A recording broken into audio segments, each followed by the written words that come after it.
knavery. Oh, Master, I do not trust you. I cannot trust you or anyone ever again.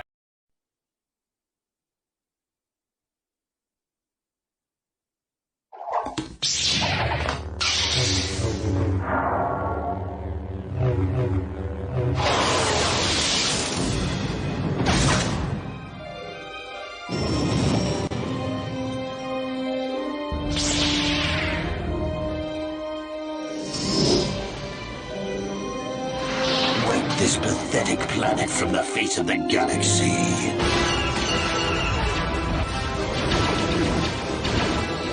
The Force fights with me!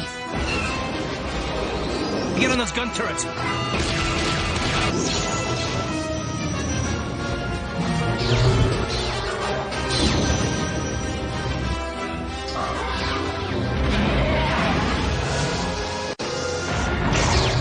Bring her to me. All Republic forces, pull back! It is too late to retreat, Admiral. There is no escape for us. You are strong, child, but I will break you. I'll never fall to the dark side.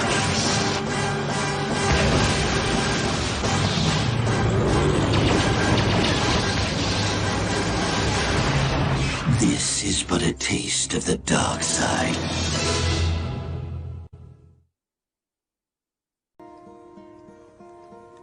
Hello, darkness, my old friend.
You hate to do it, but at the same time, it's hilarious. Hello and good evening, everyone. Welcome to another episode of Saturday Night Sith, number 65. I'm your host, The Fractured Filter. Along with me, as always, my co-host in all this madness and insanity, Jay Hitman. How are you tonight, sir? Hello. Welcome, everybody. All the other organic meat bags. The coder trailer put you into HK mode, didn't it? I just love HK. HK is like my alter ego when I listen to just any Disney shills. Right. And just really quick, we're really quick. We already got Wookie Be Bad in the chat. Hail back at you, sir. And the Vader Fanatic. Hello, hello, hello. Great to have people already joining in for the fun and excitement. And that's been the thing. It's like, we really do kind of have to bring in and have the proper Star Wars, and especially with the recent release of a particular game, I figured let's show off even more of the true Star Wars games that should be played instead of borked buggy mess that has been shatted out of EA yet again. But we'll get into that in a little bit. But anyways, certainly some gameplay, some trailers that I was like, you know what? We need something. I was still keeping the Force Commander trailer because I love that one, especially for the theme alone. I was like, oh, I need some others. Oh, I know. Knights of the Old Republic and Jedi Outcast. When in doubt, KOTOR. Yeah, exactly. When in doubt, Coder. You cannot go wrong. So, yeah, and here we are now, off a week free. It's been so great. It was rather relaxing because I have 2 days off in the middle of the week, and it was refreshing not to to wake up and go, oh, I don't have to watch anything today. I know. I was like, I had a like a PTSD moment because I woke up and I was like, I did not watch anything. What was I supposed to watch? And then I remembered that everything's done. Absolutely. So it was great. It's certainly for now, because I believe next week with the fake Star Wars Day, May the 4th, the Star Wars Vision show is supposed to be dropping. So it may just be a short reprieve. Or we could just ignore it altogether. I mean, we don't have to. It has nothing to do with anything, so. I mean, we watched the trailer and it was really not great.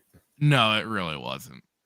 It was just kind of like, well, there's some interesting little, like, art styles to some of the shows or to some of the episodes that they were showing off, but it was just kind of like, otherwise, I don't think we'd be missing out on anything with those ones, so. I mean, I know I'm certainly not exactly stressing it, but I thought I'd at least mention it, Yeah, I could 1000% do without watching Visions. Because like thinking about Visions, like I get visions in my head about how terrible it's going to be. Right, exactly. No, I hear that, man. I hear that. But on the other hand, we are certainly not without any Star Wars news, that's for sure. It just kind of becomes, where do we start with some of this? I don't know if you've been keeping your eye out on anything goings-ons. Yeah, I had a lot of talks last night about Survivor. Yeah, you kind of mentioned it before we went live. What have you been hearing from the fellow co-workers? Anything of interest or not, or? Well, so I was talking to one of my guys last night, and I asked him, I was like, I don't know, I came up, either asked me if I was getting the game or I asked him. Somehow we got on the subject of talking about the game, talking about the old game, and right, how he actually liked the old game. I'm like, I just don't know. I was like, I think this. I told him, I mean, the couple things I did like about the game, if anything, was kind of like some of the graphics. I thought like Dathomir, like I thought like basically all I said, that the only thing I had was the graphics. Like, but I said the gameplay was like trash. The lightsaber duel was trash. Is like, and I explained like I've talked to multiple people this week about it. But just like, the lightsaber, the fighting plays just trash. Like, it's like, I didn't know. I'm trying to go back within the EU and reference a point where the lightsaber became a wiffle bat. And I always go back to Outcast, man. Like, I get that, like, when you're creating a game, like, you can't have a real lightsaber in a game, like when you're fighting a boss and whatnot. But but here's the thing. Like, you can't, but you can, because in Outcast, like, I remember, like, when you hit a stormtrooper, like, their arm flew off, right? And so half their arms flowing off. Yeah, for some of it, you did have to kind of do a dismemberment cheat for some of the games between Outcast and Academy to get that sort of stuff to pop off. But I mean, my thing is that the lightsaber at least felt like a lightsaber in the terms of it killed basically in one hit. And you had the risk when you were going up against other Sith or whatever you want to call them, the reborn soldiers who had lightsabers. They had just as much of a likelihood of just cutting you down just as fast as you cut them down. Right. And that's definitely something that it has been missing from the games when you are involving a lightsaber. So it's just kind of funny that,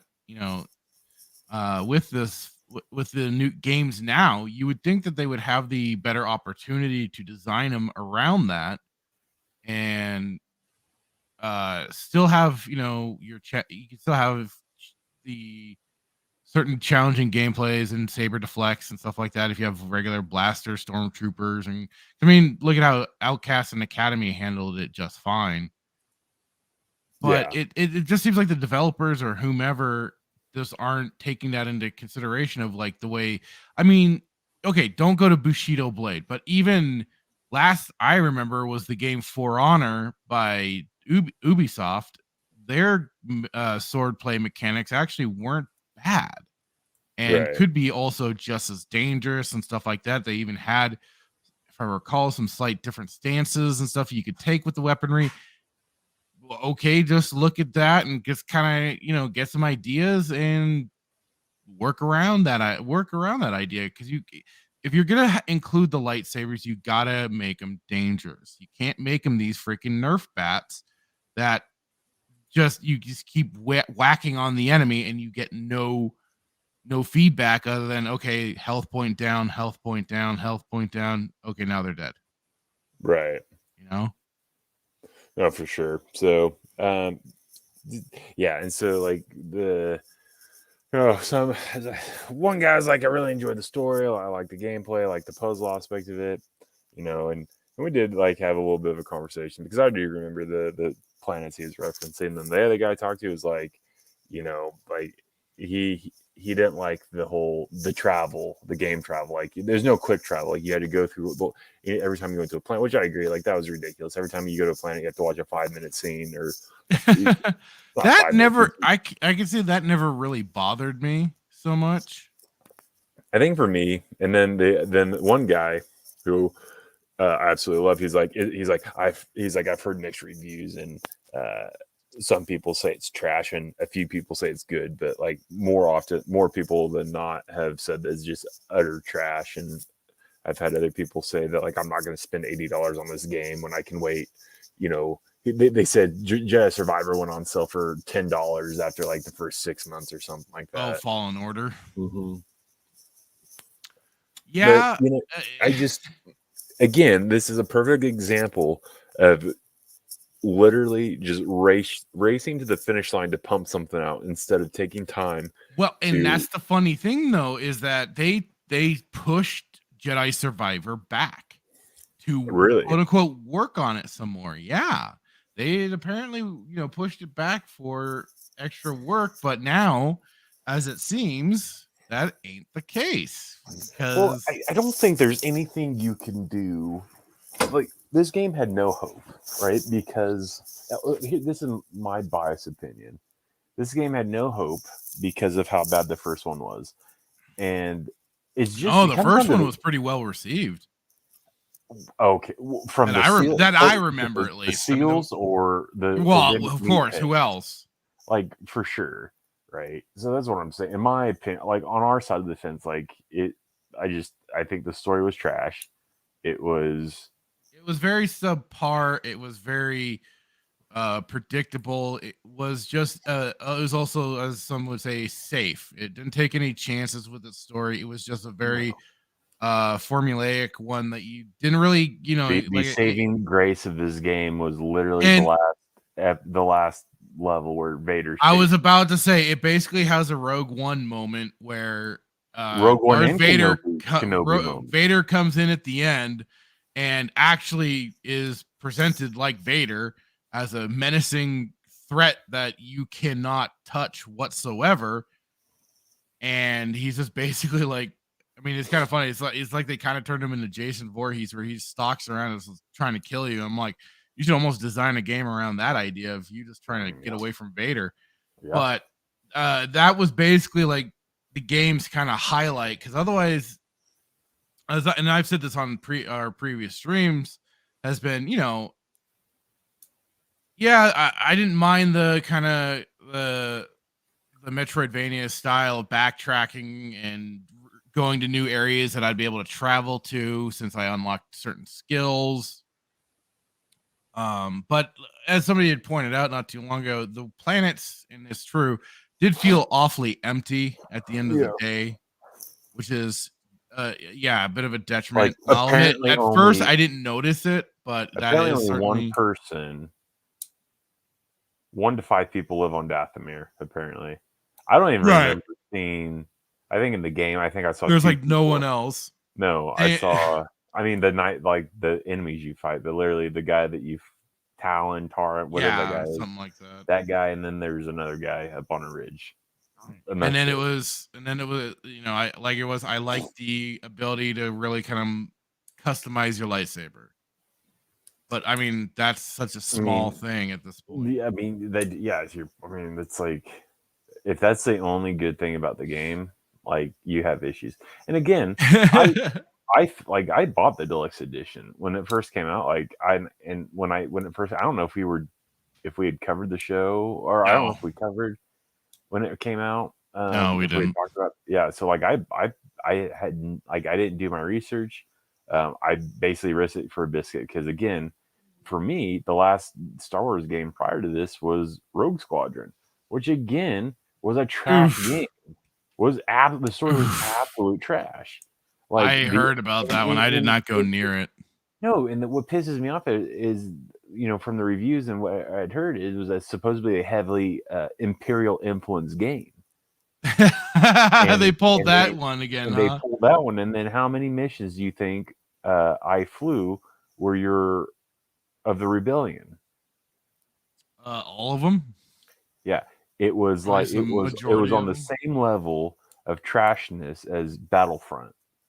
The campaign, at least. That was so funny. With Inferno Squadron. Yeah, Inferno Squadron, which is also a book, by the way, not Legends, if you were curious. And there's a lot I want to talk about, man. And it's so nice that we don't have to cover any type of show. But yeah, so I bought the game. I raced it for a biscuit. Bought the game. Spent my mic's dropping because I'm so mad. I think I got the deluxe edition, so like $79, whatever it was on it. And lo and behold, unbeknownst to me, the only thing that you got from the deluxe edition was like an extra skin and then the lightsaber customization, which are, again, like, you have the like different poncho and stuff. The different sombrero and poncho, and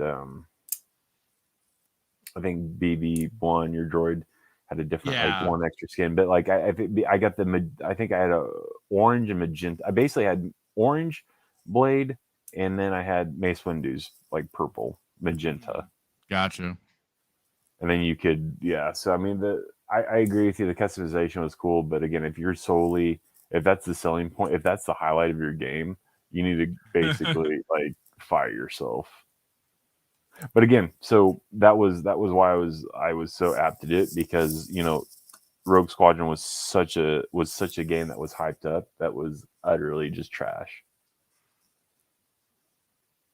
I'm glad I didn't go to that one or Battlefront until it was like really dirt cheap. Yeah, Battlefront 1 I think was much better than Battlefront 2. But no, Battlefront 2 had the problem of the fact that you started out as that Inferno Squadron, and not even like is like a quarter into the game or so, and then you switch sides. It's like, oh, but I thought I was supposed to be going from the Imperial perspective. Yeah, you really didn't let that one last very long. She turns coats. They turn on her, and she turns a rebel, which is absolutely just, that would not happen. Right.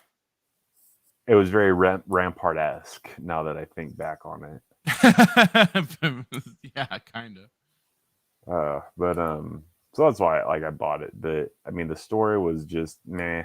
The combat was absolutely like I was watching something out of Force Awakens when Finn's fighting the First Order with his like he came and cut through these guys with their shit. Like, it's just so bad. Like, there's this rat creature that you fight in one of the levels. They're on one of the planets. I don't know what planet they are, but it's like it takes you 13 times to hit this thing before it dies. Yeah. The pairing is atrocious. The moves are just bad. And so I think more so for me, it's just a story. And I think, again, I say it because we're true Star Wars fans, so the story is just very Dave Filoni-esque. Yeah. And it's just, man, like, and it's predictable. Like, oh no, you're going into this temple. I bet you there's probably puzzles in there. I bet you have to do a puzzle. You know. Yeah, I mean, that was basically its whole kind of gimmick. And then the worst part about the unlock your force powers is apparently there's this like some type of dragon Zepho thing on one of the planets, and you can see it in the distance, but there's like you can't get to it. You can't go see where this sleeping dragon is. Like that's irritating. Like, how are you going to put this massive sleeping dragon thing that you can see off in the distance, but like not get there? But you have it appears that there's a path that you could take to get there. So you spend an hour trying to get through this thing, all the while only to watch on YouTube that you can't get there. So that's irritating. So this is what I'll say. Save your money. Go to the game store. Yeah, that was get Outcast. You will. I have more fun playing Nar Shaddaa, that level, than the whole game of Fallen Order. Right. I'm not trying to be funny. I have the best time of my life. If I could play Jedi Outcast for the next 6 months and only play Nar Shaddaa, I would be a pig in mud. When you first start out, just unlocking the force powers and everything. Yeah. Oh, it's amazing. But the graphics, it literally. I mean, the graphics are amazing. Music, everything. The music is what I think helps. Yeah. Oh, it helps, but I mean, it's the music in itself. It's like it takes you back, like you get sucked in. Lando's there, his ship, right, everything. I remember, when you free him and you're on a ship, and he's trying to get the darn thing to start, and you're just blasting everybody on the ship. It's an amazing game, man. To try to because there are puzzles that you have to get through, and even at that, you have to, unless you look on YouTube, you have to figure it out. Let me tell you something before we move on. You tried to do a puzzle with I forget the Rhodians throwing the thermal detonators at you. God, those things piss you off because you're on a catwalk. They throw a thermal detonator at you, and then you fall off, and then you die. So you think you're big, bad, and able to do stuff? Try to do it with multiple thermal detonators. There's one thing on Nar Shaddaa where you're going through you're in the trash compactor area, and they how they have those little slits in the door that open, and they throw the thermals at you. Yeah, bastards. I know, right? I had 7 different thermals at me at one point in time, and I'm trying to use the force push to push them all back. So, but back to Jedi Survivor. I don't know anything about the story. Neither do I. I've not watched any real videos other than what we've watched. I was tempted in a moment of weakness. I sat there at work last night. I was like, should Fracture and I figure out a way to get this game and then play it and then somehow review it on the show? Do a Sunday night shenanigan type thing. But again, I don't want to pay. I think, and we'd have to figure out how to do it because it's not an MMO, but we could. I'm sure there's some way that we could figure out how to connect and play it separately all while on OBS or something. But I don't want to pay $80 for it, especially with what I've heard about how this game is. When you have a game release and you have more people are saying it's trash than good, you really start thinking yeah, and that's been kind of the thing about it. It's man, some of the reviews, and I mean, apparently the PC port's been really bad, and it was originally on Steam. It was in the negative reviews, but now it's been bumped up to mixed.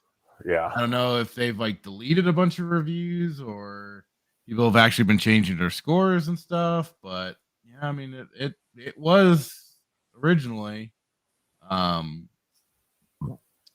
It was originally in the negative, so. And I just want to take a really quick hail back at you, Joker. Welcome in, buddy. But yeah, this has been such a shit show. They probably would have been better off finishing Eclipse and releasing that one. No, I'm serious. And I don't know if anybody's still working on Eclipse. I was gonna say, I don't think they have anything on that one yet. The running joke for the last year or so has been, we'll get the. I mean, they said it itself. The article that we read was it'll be released by the end of the decade. Right. maybe century if we're lucky. Who knows? Well, this is a funny thing. So even EA was telling people outright, EA is planning weeks, not a week, not a few days or anything like that, but planning weeks of Star Wars Jedi Survivor patches to fix bugs and performance issues. And even like they mentioned here, despite a delay for polishing, what was it? They're polishing their own knobs. The game looks set to launch with a significant number of issues. Following a 6-week delay designed to quote unquote achieve the level of polish our fans deserve, the Respawn developed sequel will be released on April 28th ahead of its arrival on Friday. The game has largely reviewed well. Hang on. I got the thing for that.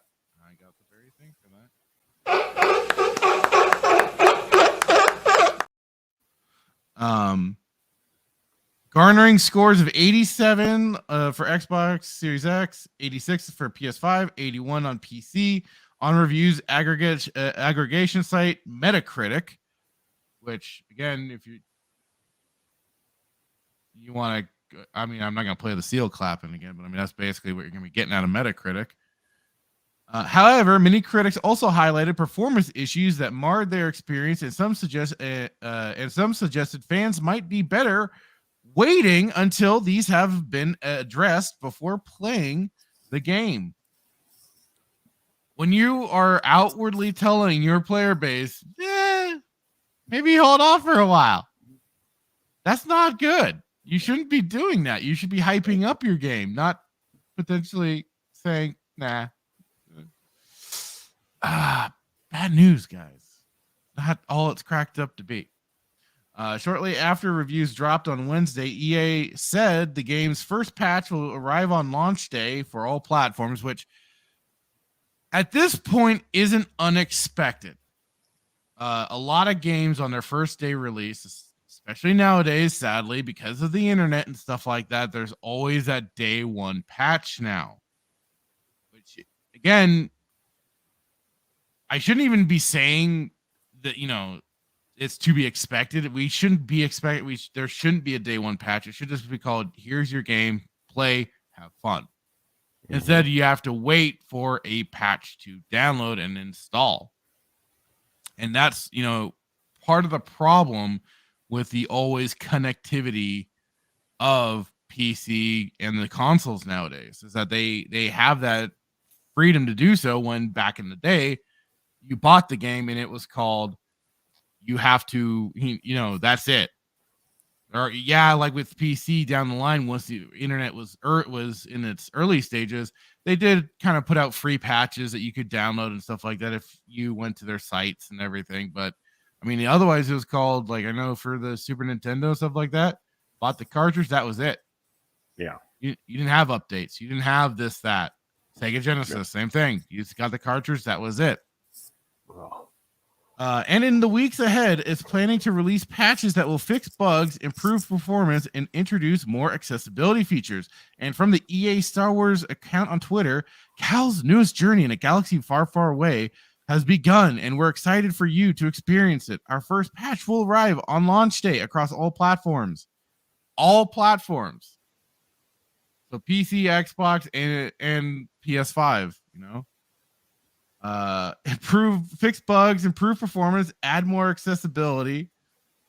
In the game's open area, the frame rate, even in the game's performance mode, was worryingly inconsistent. BGC's Star Wars review noted, but I'll get to that in a moment. This is actually a funny part. Screen tearing was a regular occurrence, and level of detail pop-in was a regular issue. The game also seemed to struggle to load in certain areas, forcing us to wait at the door of the saloon while it struggled to populate the interior. Kobo and its large open play space seemed to be the issue. In the more linear levels, the game ran extremely well, because that's probably just it. They are more like load-in areas. They're just those stages set up, and there's nothing else to interfere, because that's where they kind of focused a lot of the performance issues and stuff like that. The quality mode is supposed to trade the 60 FPS experience for 30 and improved visuals, but considering that the game performed poorly in the open spaces, even on performance, we'd recommend playing on quality mode to fully take advantage of the excellent visuals. VGC tested the game on PS5 for its review, which labeled the sequel Star Wars at its very best. It concluded it concluded the performance issues we encountered were disappointing, but didn't dampen the excitement. Okay, now that's the funny freaking thing. Their score? I mean, they really didn't let it hamper them, apparently, although that would be a real point of contention for me. 5 stars. Yeah, I'm sorry, I can't. I don't take any freaking games journalists anymore seriously. So, yeah, but I mean, when you are told ahead of time, weeks of patching, that is ridiculous. Joker says, funny how the release of this game is the same weekend of the 40th anniversary of Return of the Jedi, along with no promo media as well. It's almost as if Lucasfilm doesn't want Return of the Jedi to have a successful box office. Well, and at the same time, last I heard for that, it was a kind of a limited release anyways, I think. But I mean, they're all kind of gearing up for May the 4th because we're just like a week away from that stupid thing. Yeah. So every true Star Wars fan knows what date real Star Wars Day is. But this is a funny thing too, is that I have already seen on the net. Of course, people have been basically, because I mean we've already seen this. We saw this happen with the Cyberpunk game. This has happened with like The Witcher 3. There was a lot of bugged issues. Apparently, there's a lot of problems with Hogwarts Legacy when that launched. The hits just keep coming. Yeah. I saw this. Hang on, let me see if I can try and find it really quick.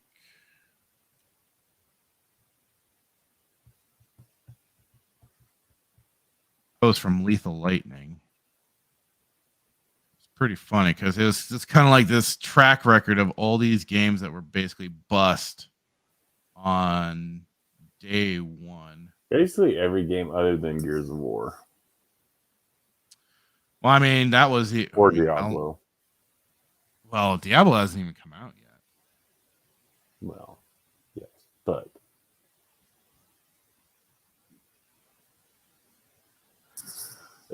to your point, it's like all the games are doing that now. Every single game that is released has a patch that you have to do.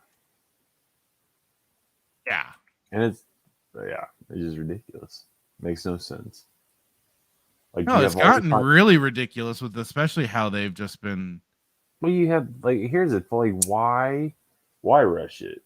Like, why rush this project? Other than you want it ready for, your Star Wars Day, which you've deemed May 4th. But again, like, you didn't even release it May 4th. You've already released it. So, like, why not just wait, make sure everything's good before you release it? Instead of just, you know what I mean? Well, that's the problem, right? Is that there isn't the same care and everything that's taken into game development like it used to. I mean, a lot back in the day, it was always these guys that were doing everything they could to push things to their max, trying out new things completely, but they also wanted to still put out a good product. Now it's just kind of called, all right, slap it, put it together, put on a plastic lunchbox, and we're selling it. I mean, that's basically all it comes down to. Is just that is it out as quick as humanly possible. It's like putting together what do you call it, a blue rare steak. Like, you basically slap the cow's cheek, spit on it, put it on the grill, and it's done. Yeah. Oh yeah. Here it is.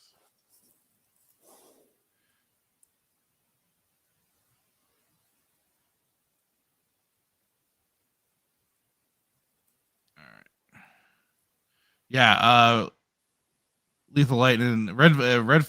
Not sure about this Redfall game, but yeah, PC Gaming 2023, because this is in terms of like ports have just been borked for a lot of PC games. But yeah, Forspoken apparently was broken at launch. Wild Hearts, Hogwarts Legacy, Wo Long, don't know what game that is. Last of Us Part 1, Jedi Survivor, and now we're kind of left up between, okay, what's it gonna be like for Redfall and Starfield? Starfield, because it's a Bethesda game by default, is gonna be broken. That's just Bethesda's track record at this point. They don't know how to build a game. They always break it because it's to be really good. No, they've always released a broken game to some degree. Bethesda? Yeah, and because the meme became really early on, oh, the modders will fix it. At least I know it especially started around like Oblivion and then into Skyrim. Skyrim was really kicked off. I thought they did a really good game. I thought Bethesda did a really famous game that was really good. Huh. I don't know. You wouldn't know. I wouldn't know. Let's see. The Joker asking, Fractured Filter, did you hear about a high-ranking executives at Lucasfilm describing Luke as cobwebbed character along with other legacy characters? There has been, yes, like there's been the thought going around, or at least certainly the rumor going around that they have no love or anything for Luke Skywalker for sure. There's been always this screenshot, which thank you, Script Trooper, for having it readily in your timeline because you recently posted it. Yeah, if you have to look real close, but right down in there, you do have Luke Skywalker with the X on his face. Hey there, Static. But yeah, so there's been the talk, and I mean it's been pretty representative in their media on how they see Luke and stuff like that, and even I want to say that there's been interviews with Filoni talking about being giddy about pushing like Leia to the forefront and kicking Luke Skywalker off to the side, you know. So it's been very. And speaking of Luke Skywalker, I haven't watched this yet, but I saw people commenting about it, and to some people they were saying, "Oh, dang it, there's."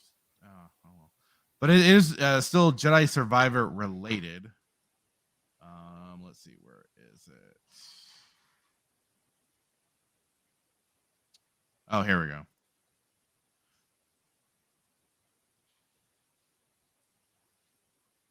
So this is apparently the only time we're going to actually get to see a version of Luke Skywalker. Dave Court low on testosterone Filoni. Also, Dave, don't leave him alone with dogs Filoni. The Kmart Cowboy Filoni. I mean, there's so many different nicknames for him. But yeah, here is their trailer that they recently. Let me get it from the YouTube site. It'll probably be better. I can at least get it in better quality. Make sure we don't get hit. Oh, I don't care. We're stream. Oh yeah, by the way, we are streaming on not only YouTube, like a lot of everybody's in the chat. They're here, but we are also over on Rumble and Odyssey. Rumble's been really. The channel has been growing. We got up to 44 followers now over there. Let's go. Awesome. So pumped. Let's go.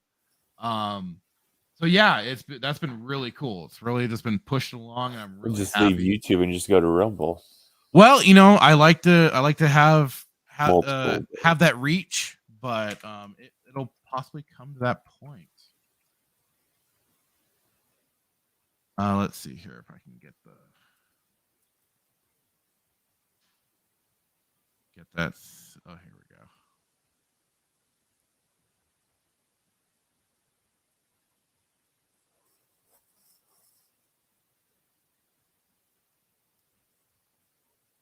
All right.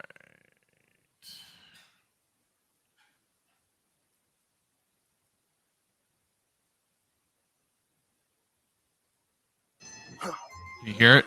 Remember. Yeah. All right. on Kobo. The Mogul Wampa thing is coming. You're not scared. Show me focus. Has he actually lost some weight? Like, I remember him in He used to be heavier. The movies. He was heavier. Yeah. Yeah. Huh. Where was that?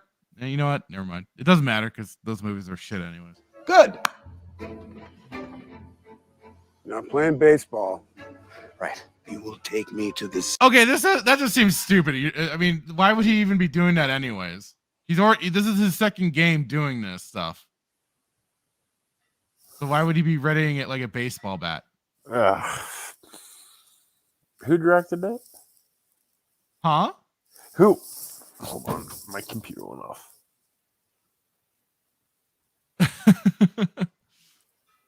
Technical difficulties.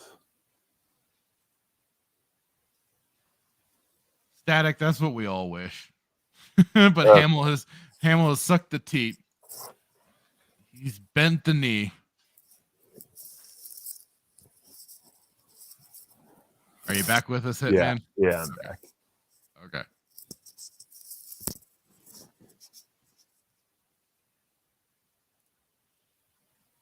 I mean, yeah, Wookiee, basically, he's deserved to be jaked at this point. I mean, I was with him at first when he was first speaking out about his character's treatment and stuff like that. I was really like, hey, at least somebody's speaking. Yeah, we're all kind of backing him. And then, you know, he turns up for Mandalorian multiple times. He's kind of gone quiet. And then, of course, he got the TDS hardcore and started pissing off half the country. Goddamn, dude. He's now earned the titty sucking. Well, here's the tired old argument. Like, he didn't really show up on set. It was CGI. It was de-aging. Or not even de-aging. People say no. I heard people say that it was the same technology that they used for Tarkin and Carrie Fisher.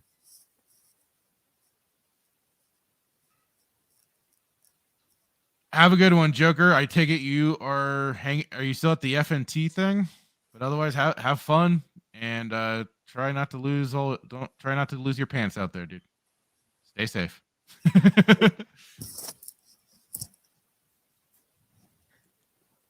Oh God. Let's continue this. Senator now. Take me to the senator now. No less risk. Mark. Well, I know you live in Vegas. That's why I was asking if you were still at the meetup or something too. I didn't know if that was part of it. Yeah, I know where he is. I wasn't sure if it was still a part of that. That's all. What was that? It's painful to watch. It really is, isn't it? You know I don't actually have the Force, right? BD1 says no excuses. Hold it. You get 2 lightsabers? Well, technically 1, but I can split them. You never gave me 2 lightsabers. I mean, this is almost kind of playing on some of his annoyances with his character. They did. You just got your hand walloped off and had to make a new one. Well, and it's like he didn't need a second lightsaber. No, Luke didn't need a second lightsaber. Which hold on, Luke of the EU or in general, or Jake Skywalker? Well, I mean, Jake needed damn near anything just to keep himself alive. Yeah. Mark?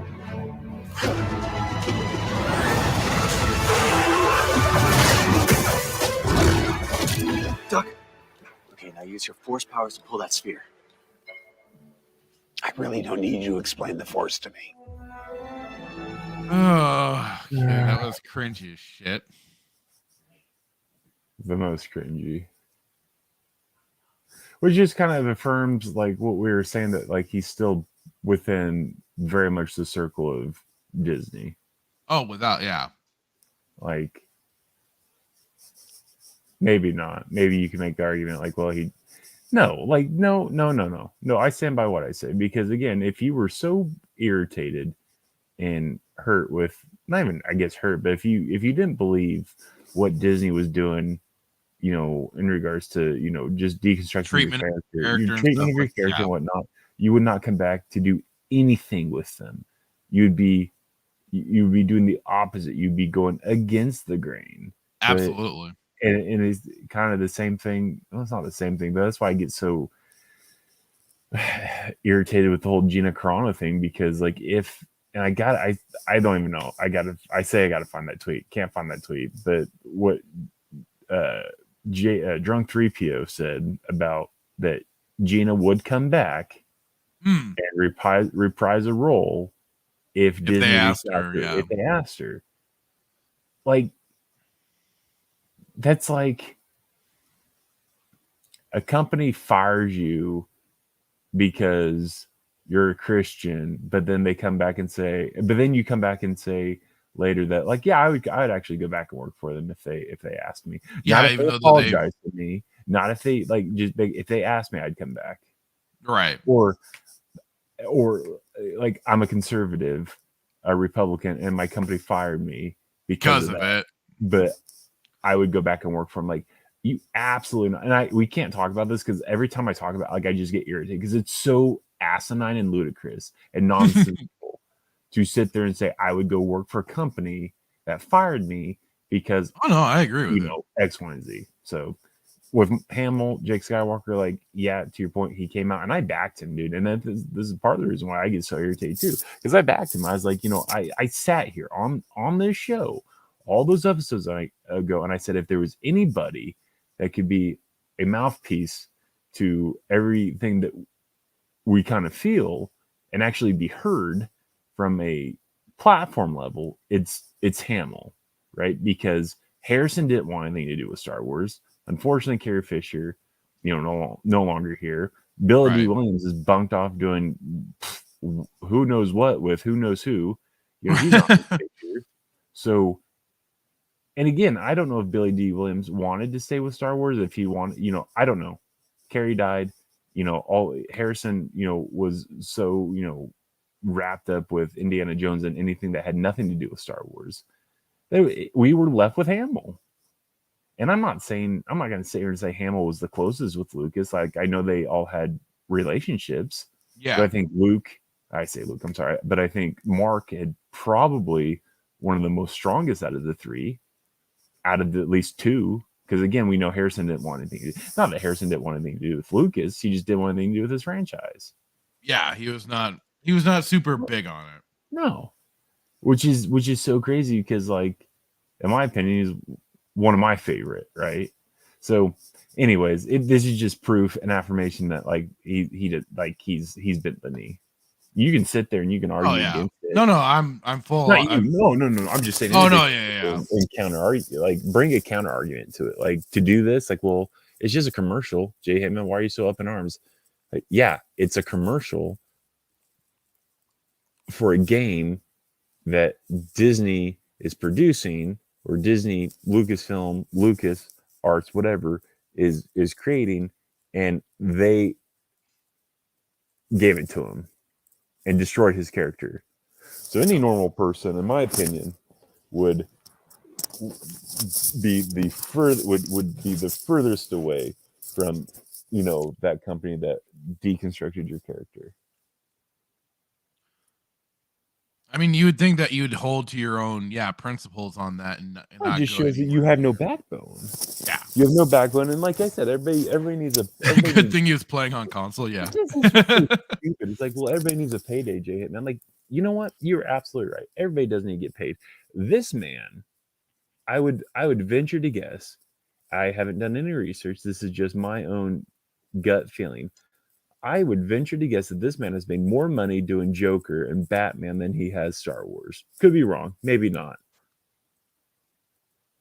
One, he could certainly keep. But that's not even the point. The point is, like, if you need a payday, you can go do something. You sat here and say, I can't be Joker because Kevin Conroy. It's a sad situation. We all miss Kevin. Kevin was an icon within. I mean, he was the Batman of the, you know, the animation of the generation for the cartoons. He was in the Flash. He was in the Flash. He played Trickster, and so to sit there and say, like, well, I need to pay. Like, you can go find work. Yeah, that was him reprising that role too. You played that a long time ago in your old Flash series. Right. Like, you can find work. You don't need to do a commercial for a game that it's from a company that is effectively shitting on you and your character. You can find work. Whether or not James Gunn will hire you, I'd be hard pressed to say, to believe that James Gunn wouldn't hire you back. Like, wouldn't hire you. Like, you're the guy. They're already restructuring so much stuff. I guess now it just comes down to the details of like, well, are you just greedy or what? Like, why do you want to do this? Either you stand by what you believe, or you don't. There's a. Did you ever watch Heat? What? Heat with Al Pacino and Robert De Niro. I have not seen that movie. One of the greatest movies. This shows my age. One of the greatest movies of all time. There's a lot of cussing, and you know me on a personal level. I try not to cuss, but it is it's one of the best movies just ever done. It's got Val Kilmer, Robert De Niro, Al Pacino, and Al Pacino plays LA homicide detective, and Robert De Niro basically he's a heister.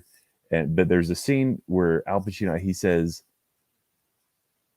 I gotta pull it, but he's like, I do what I say and I say what I do, or I do what I say and I say what I mean, or something along those lines. And it's really powerful, right? Because he basically saying like, I do what I say, essentially. But how he says it, I gotta pull it up. Static says Heat is so good, but it can be a bit slow. Yes.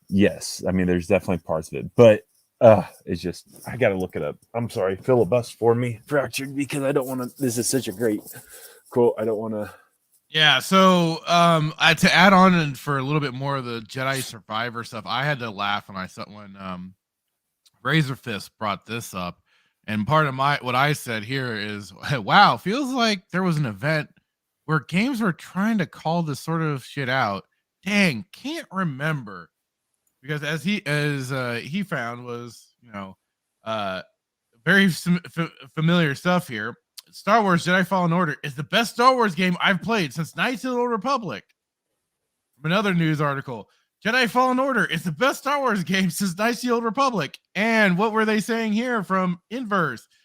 Jedi Survivor is the best Star Wars game since Knights of the Old Republic.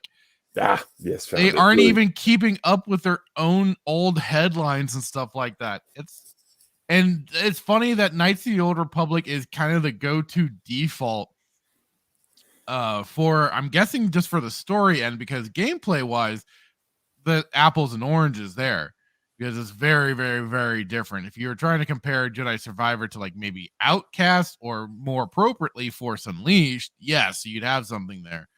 But it's just funny that they are trying to compare it to such, and then those old news articles of the exact same thing, saying the exact same thing. Oh, it's hilarious that they can't. Like I said, there was an event surrounding journalists, bunch of lad handing and stuff like that. Yeah.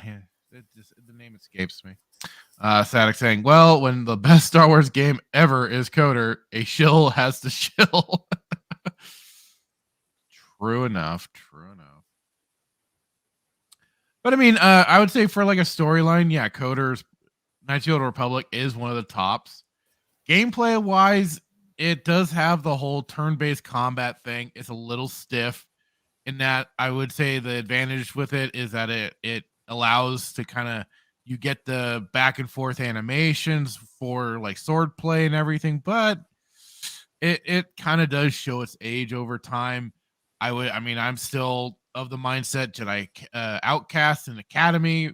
You want to feel like a Jedi with that between the lightsaber and the Force powers. That's the route to freaking go, because that's where you're gonna get that feeling.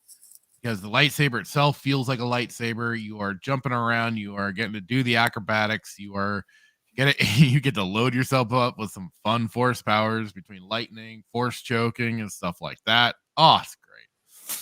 But I mean, for Jedi Fallen Order and then even the Survivor, the more similar gameplay I would have said would have been Force Unleashed, because it's very much the same combat in terms of kind of Nerf bat lightsaber where you are beaten up. It was not necessarily hack and slash, but it's definitely in the vein of like the God of Wars and stuff like that, where it's beat 'em up. It's more of a beat 'em up than anything.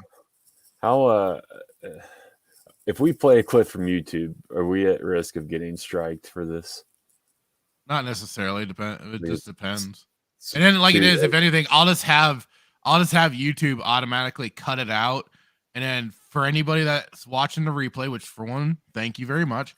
For two, if you want to see everything, go on over to the Rumble. It'll be over there. It should be unedited. Same with the Odyssey, because they don't claim or do that stupid stuff. So I just really, it's like a 2-minute clip, but since we're kind of doing our own thing, it's one you've not seen it, so I do want to play it. Shoot. Let's see if I can load her up. Let's see if I can do this. How do I want to do this? Let's see if tell me if you can hear it. Disney fan or Disney show? That's exactly what I just shut up, sit down. Well, why is it that I have to figure things out and explain to you? What do you do? I say what I mean, and I do what I say. Just one of the greatest songs ever. So, I mean, you can't be more clear than that, right? I mean, just the whole scene. Like I said, I know there is some foul language, but it's a wonderful. I can't believe this is what you get for Christmas. I don't care what you say. You're getting it for Christmas.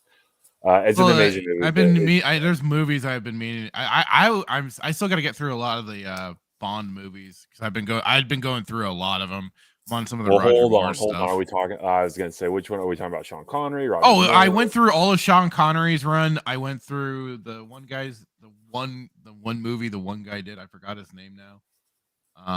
And now I'm on Roger Moore's run. So yeah, I've been going through them. It's just it's just so powerful because he's like, I say what I mean, I do what I say. So, but yeah, the whole TV thing, like I'd probably be petty too. It's my TV. You don't get to watch it. It's his TV. He paid for it. I mean, come on. He gets to dictate. It's in his apartment or whatever that place was. He has every right. Home. Oh God, it looked horrible. Well, I'd live there. But yeah, and then of course, don't forget the rabbit ears. He needs the rabbit ears. Yeah. For those of you that are of the younger generation, like the Taylor Swift era, you needed the rabbit ears to get TV channels. Stuff, yeah. Oh man, I remember just going over to before the days of cable. I used to satellites. Oh man, like when I was a kid, like if my sister made me mad, I'd go in and like I remember like ripping the thing off and like having sword fights with just whipping people with them. Take it to school and just whip people, gonna fight. I mean, that was kind of our. And they hurt. That was kind of our early lightsabers. Was like I'm telling you, you'd always push them down, but then like when you're ready, like you'd go, and you'd open them up and everything. You're like, ha. Yeah, no, screw Harry Potter and a wand, man. That's my lightsaber. Yep. and then when you went in for the kill, man, because it was extractable, like you go in and kill somebody, it's like kill, and it just pushed right in. It just worked so perfectly. Cool, like these are practical effects when we were kids are better than the Mandalorian practical effects. And that's not a high bar to get over. I got it. I got it. Somebody had said, last night in this conversation, because the one I was telling you before the show, where I told this.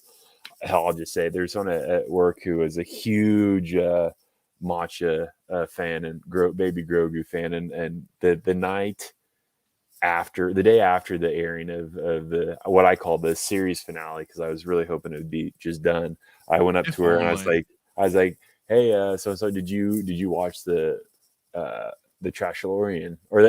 I walked in there like, did you watch the Mandalorian? I was like, yeah, I finished watching the Trashalorian. I said, did you? She's like, nope, I'm gonna watch it after I get home. I'm so excited. I'm like, I looked at her and I was like, Grogu dies. And literally just lost it. But then we got on the subject of like talking about like practical effects and like all this and that. I'm like, well, that's what you get from Disney. You just get these dog water, just terrible, just practical effects. and if well, they're doing what they can with what they had and their budget. I'm like, again, I will always go back to the fact that in Empire came out and Oh God, are we gonna do this again? God, I always do because it's 70. I say 74 was A New Hope. Was it 70? Oh dear. 1980 for Strikes Back. 80. I was between 79 or 80. And I go back to the scene where your Hamill's literally has the lightsaber on the fish line in his hand. So here. Oh, I'm totally using Grogu dies next line. Yeah, literally. Do it. Do it. Just, we gotta do our custom. Do it. I gotta find if there's I gotta start clipping stuff or get a DJ board. I don't know how you do it. I'm slowly trying to learn how to.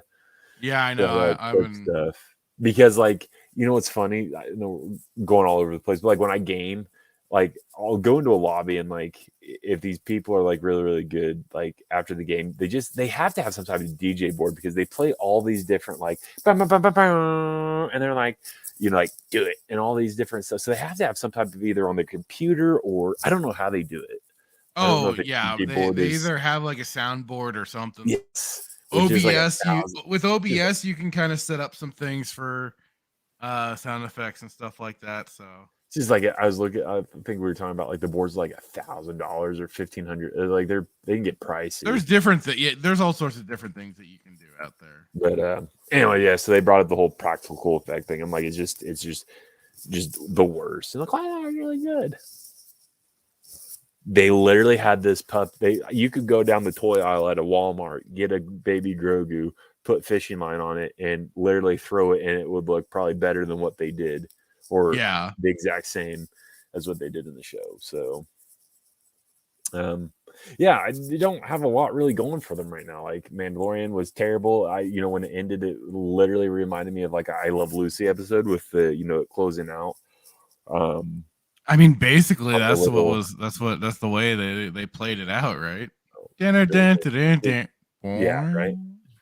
this game, it's I don't know why I thought about even trying to like review it because the more that I think about it, I'm like, I'm not gonna. That's $80, man. $80 to and all these they're going to hype it up and give it, what they deem, whatever scores they deem, or I just don't trust anybody. Like I remember growing up, my brother and I, like he's the one who got me into IGN because this was back when like Gears was kind of like Gears of War was just coming out and GameStop was thriving and before the stonks, fiasco, before Elon says something and then just hashtag stonks and everything. But GameStop was the oh man, I spent probably majority of my childhood at GameStop, either pre-ordering stuff, exchanging games, selling my games so I could freaking buy another game, or just hanging out there. Like these kids now, just this generation, man, they go to like Walmart or wherever and they just wreak havoc. It's just not quite the experience anymore either. I mean, I've been kind of mentioning this to some people here or there, and it's especially in regards to Jedi Survivor. It's definitely been for a long time, and I've always been really picky about the games I purchase and pick up because I mean that's your time that you're going to be putting into this sort of thing. So, I'd always been really picky, but I used to do the same, put in my pre-orders at GameStop and stuff like that, and then it finally came to a point where I just finally said, I'm done. I'm done pre-ordering anything at all, even with even as selective as I am. And it was finally the Watch Dogs game was where I'm like, all right, I'm just done doing this. I'm done. They don't incentivize. It's not worth it. Well, there's not even really any. There's no incentive to do it because I remember like my brother, like I had pre-ordered Gears of War 1 or 2. I think it's Gears of War 1, and you got the Marcus Phoenix statue and you got the COG tags. And I still have my COG tags. They're in storage. I haven't displayed them because but I actually like you had COG tags and I made it into a necklace. And I remember, man, the first day I got them, I wore those to school the next day, and I just felt like I wanted to just lance somebody. But like you got stuff, and I remember like Max Payne. I was a huge Max Payne guy. Okay, Static for Cyberpunk. I was really hyped. I really was, because I knew that it was gonna be done by CD Projekt Red. And I liked the Witcher games. 3 had its problems, but I still liked it and everything. I still haven't played through it. I watched my brother play through a lot of it, but I still enjoyed it. In that sense. But for Cyberpunk, apparently, and he's playing Cyberpunk right this minute. But when they released that first proper trailer, to me, I saw the writing on the wall for the problems to come. Because what I saw from that trailer was them trying to pull off, gameplay trailer. Watch and see the game for this for some of these missions to play out. And it was probably more into the chase mission, the chase part that it got to, that you could see how on rails and how scripted they made it. Because there was no way that was proper gameplay. Like, I know, I get it, like testers and stuff, or the developers, they've been, tuning the game, they've been playing it for a long time. Basically, they know how to make it look good, but not so good like that trailer was. And after that first trailer, that was immediately when I was like, I'm out. I dipped and I was done. I didn't go near it, and I was very glad I didn't, considering a lot of the problems that game had on release. And I know not everybody had those problems. There's always those that it worked fine for me, but from a wider perspective, there's still tons of people that had issues and everything with the game. So with that, I was just like, I was certainly myself really glad I stayed away after that, because this has been the problem with gaming too, is that, it was originally, some of the early stuff was the big problems was the cinematic trailers. And that was especially like Squaresoft at the time, but when they also became Square Enix, but they were like the kings of the cinematic trailers, and that was what was selling games. But the problem was it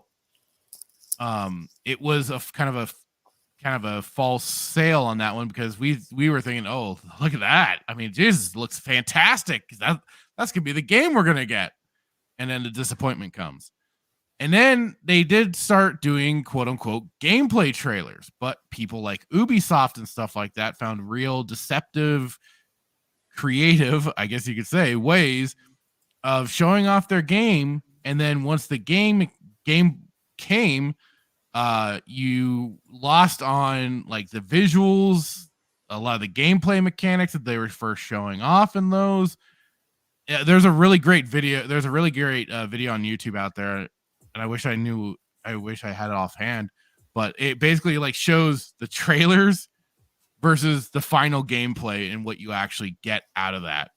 And it's just been nothing but deceptive marketing out of them. It's really disappointing that that's happened, because you just can't trust. It's the Steve Austin, DTA, don't trust anybody. I mean, that's basically what you have to go with them. Static says, I'm a software quality engineer. Oh, wow. Cool. There is no saving the game industry from this shit. Oh, I know. I haven't had the thoughts of ever trying that, especially at first with the early aughts and, stuff like that, when certainly we had certain events like, Columbine and everything, where the game journals were standing up for the hobby and everything. But then 2014 rolls around and the old Gamergate thing pops up, and finally everything just kind of came to a head, and we're like, okay, everything's fucking bullshit. We're done. Yeah. I never played Cyberpunk. I've played a version of it, but I have not gotten the final version that's been all updated to try out and finally play through. I'm just kind of like, I wanted to be behind that game and everything because I was like, ooh, a cyberpunk setting, that's really cool. And CD Projekt Red's doing it. Ooh, that's even better. Awesome. So, but yeah, it definitely seemed like there was a lot of stuff that got changed mid development. People have, I think, found a few things that where it's like, the whole Keanu Reeves inserted in as Johnny Silverhand definitely came later, possibly from WB going, hey, let's get somebody marketable in there, and stuff like that. So, Static. I want to go to work with a gaming company, but pay is ass, and I know they won't listen to anything I have to say. Yeah, I mean, if you go for any big gaming company, that's basically the situation you're going to be in. I mean, if anything, look for some of the. Go to maybe places like ModDB and stuff. Go with some low mod groups and stuff like that. So a lot of people are even on there doing indie projects. Kind of slip in, find a good indie project, and you can kind of go off of there. Be probably a better starting place. And then until they decide to do the sellout thing. Having a lot of fun with it right now. For Cyberpunk, that's good. Hey, I mean, if people have had fun with it, that's fine. That's cool. If you ask my opinion about it, I'll give you my opinion on that game. So, as we've deterred off into the gaming section, I mean, it's all right. I mean, Max Payne, great game. Yeah, but with Max Payne in, same thing. Got the statue, got a little keychain. It was a bullet keychain that you could put stuff in.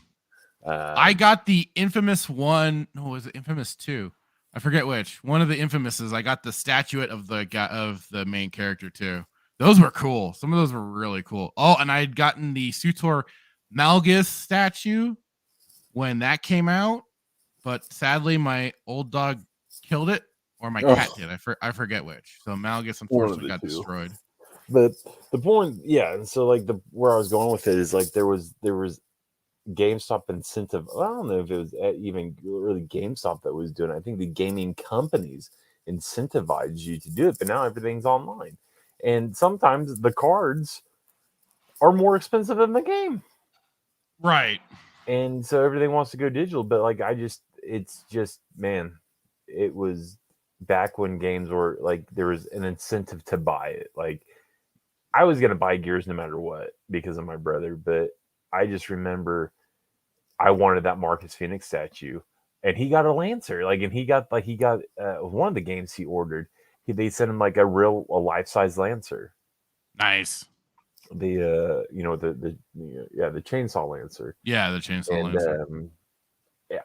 Every game, man. There was. I just remember you had to go and you had to pre-order, and if you didn't pre-order, like you weren't a true gamer almost, right? Like, or you're certainly missing out on certain exclusive items and stuff like that. And you think about it now, like, I mean, you could buy a toy, I guess, but like that stuff that you got back then, like if you were to put that on, if you were to just think about selling that stuff, like you're not going to find it unless some collector has it, right? So just think of it like that too. Like, they made, let's say I don't know, made 500 of them. So like whatever it was, like you've got a little bit of history there. Right. But yeah, they don't do it now, man. Like, I'll walk into GameStop, and I don't buy a lot from GameStop anymore because, they no longer do that. But I mean, you walk in GameStop, they're still cool. It's still nostalgic a little bit, but it's not like it was where, you pre-ordered stuff. Like you can pre-order consoles now. You can have I still have my R2D2 I have my R2D2 Xbox 360. It was what game came out? It was Hell's Bells. I forget which game came out, but it was the R2D2. The Xbox looked like R2D2, and when you opened it up, God, was that for the Kinect back in the day? Was that one of the dancing Star Wars games? Yeah, possibly. They did that or was that for Force? It was. No, it wouldn't have been for Force Unleashed. No, it was save us Obi-Wan Kenobi. Save me Obi-Wan Kenobi. Your only hope, or whatever. Inside the disc tray. So every time you turn it on and off, it has R2D2's, voice and everything. So. Oh wow. Yeah, I forget what game that was for. Yeah, I want to say it was. Yeah, that's what I want to say it was for. So, yeah, there's no. Those days are done. So. It was okay. I found it really quick. Hang on, sorry. Yeah, here it is.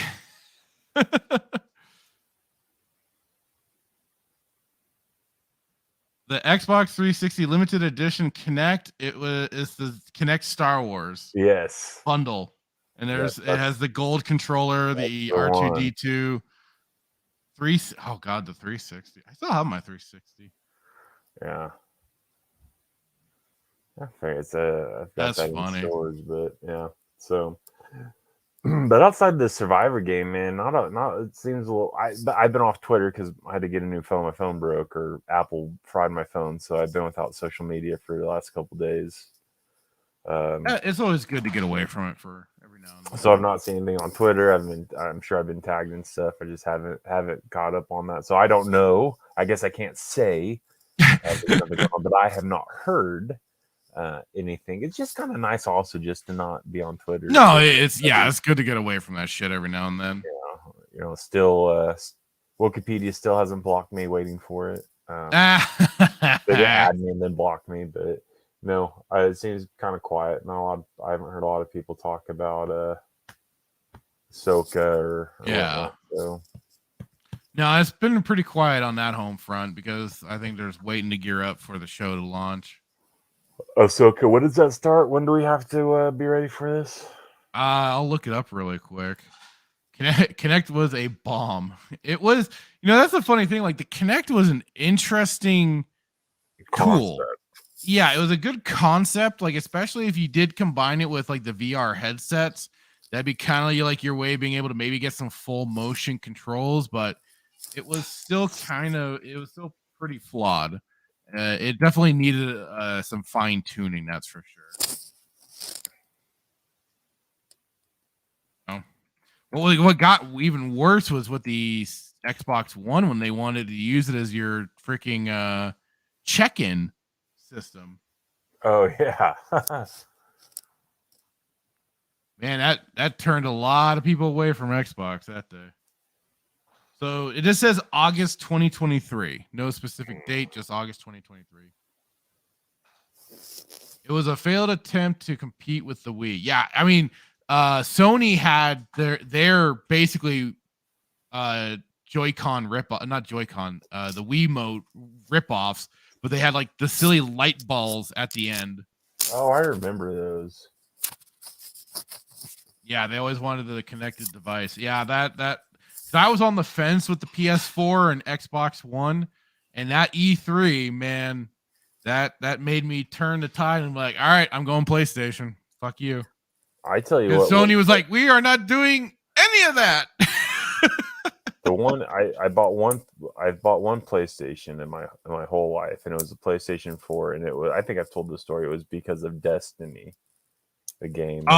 For Destiny. That was a lot of people. I bought it. I think I bought it, and you didn't have to pay for online play at the time. I don't know. I keep forgetting if you had to or not, because you always had to do it for Xbox. You always had to have the live membership. As a PlayStation guy, did they ever offer free gaming online? No, they had the same thing, the subscription that you had to do. I thought, man. Here's the motion controllers for the PlayStation. Yeah, like they look like the America's Got Talent microphones. Yeah, that are those the suckers that they were eating off? And Ander, or not Ander? Mandalorian. Oh no, the Mando episode of the Doctor. Oh my goodness, Fracture! I gotta tell you this. I was at work and somebody said that the best episode of Mandalorian was the Jack Black and Lizzo episode. Are you kidding me? Oh my god! I said Lizard and Jack Black. Oh my dear. I couldn't. Was it Wookiee? I forgot. God, I guess I just was always like, it was always online to me, so I just forgot that it was that during the PlayStation 3 that it was free to play online, or I thought it was 4. I had bought the 4 for because Destiny had just come out. I mean, maybe certain games, yeah, they might have not had the tie-in subscription for it. I guess I just always They thought have I just remember having it for so long before you're I'd sat finally there and- canceled it a long time ago. Yeah, you're sat there and you say the best episode was Lizzo and Jack Black, but you're just gonna Yeah, how do you say that with a straight face? because they love Nacho Libre and they love to eat nachos. I don't know. I don't even know who that lizard person is from. I don't know who she is. She's a musician. And her name's Lizard. Lizzo. Lizard. I'm ashamed to know this myself. We're gonna talk after the show privately about how you know who Lizard is. You have some explaining to do. You got some explaining to do. Can't say Lucy, so I'll just say fractured. You have some explaining to do. Yeah, Sony didn't have the infrastructure like Xbox for online gaming during the PS3 for a while. Okay, so yeah, it was during. That's like saying you know like Taylor Swift songs. I have no idea about her. I know her name, but that's it. I don't know her song. She cried over a banana. I was unaware of that. No. Yeah, she had LASIK surgery and she broke a banana and thought that she killed the banana, and so she was crying. And her mother, I guess, recorded it, and Jimmy Fallon put it on national television. Wookie, didn't they also shut down for almost a year because of hacks? Sony, they definitely shut down for a little while when they did have like a big hacker thing go on, but it wasn't for a year. I don't know. All I know is I played Destiny, and there wasn't enough patches in the world. So this is what turned me off about PlayStation. Right, Sony got wrecked. I forgot about that. Yeah, I got billing info. Yep. Destiny had like different there's different orbs that you can get, and so basically it was like you get legendary orbs. You can go to this black market and exchange the orbs as currency, right? And so there was an event, and it was a massive MMO. Like, so you get. Oh yeah, I know. I played it for a little bit. So I didn't know if you played. So my buddy and I was called Rick and he was Rick. So we linked up and played this event. It was supposed to be a legendary event, and we kept getting white orbs. And we played for like an hour, trying to beat this boss, and finally beat him. Not a single orange orb, a legendary orb, and I was just livid. I was like, "This is just the most dog water." Like, I literally spent an hour, and it guaranteed, like the event was like you're guaranteed to get, like, they're going to be legendary orbs that you're able to get. Didn't get one, and then I was like, I'm done with it. I'm done with PlayStation. It's terrible. I'm going back to Xbox. Not that I ever left Xbox, but I wanted to try Destiny because my buddy got me. That's how he got me into Diablo, because we would play Diablo on the PlayStation, and it was Reaper of Souls. If you, it's honestly the best Diablo. I didn't know if you knew that, because you often say 2's your favorite. Diablo 2 is the best Diablo. 2's just a ripoff 3. And how do you work that out in your mind? It's just science. How do you what?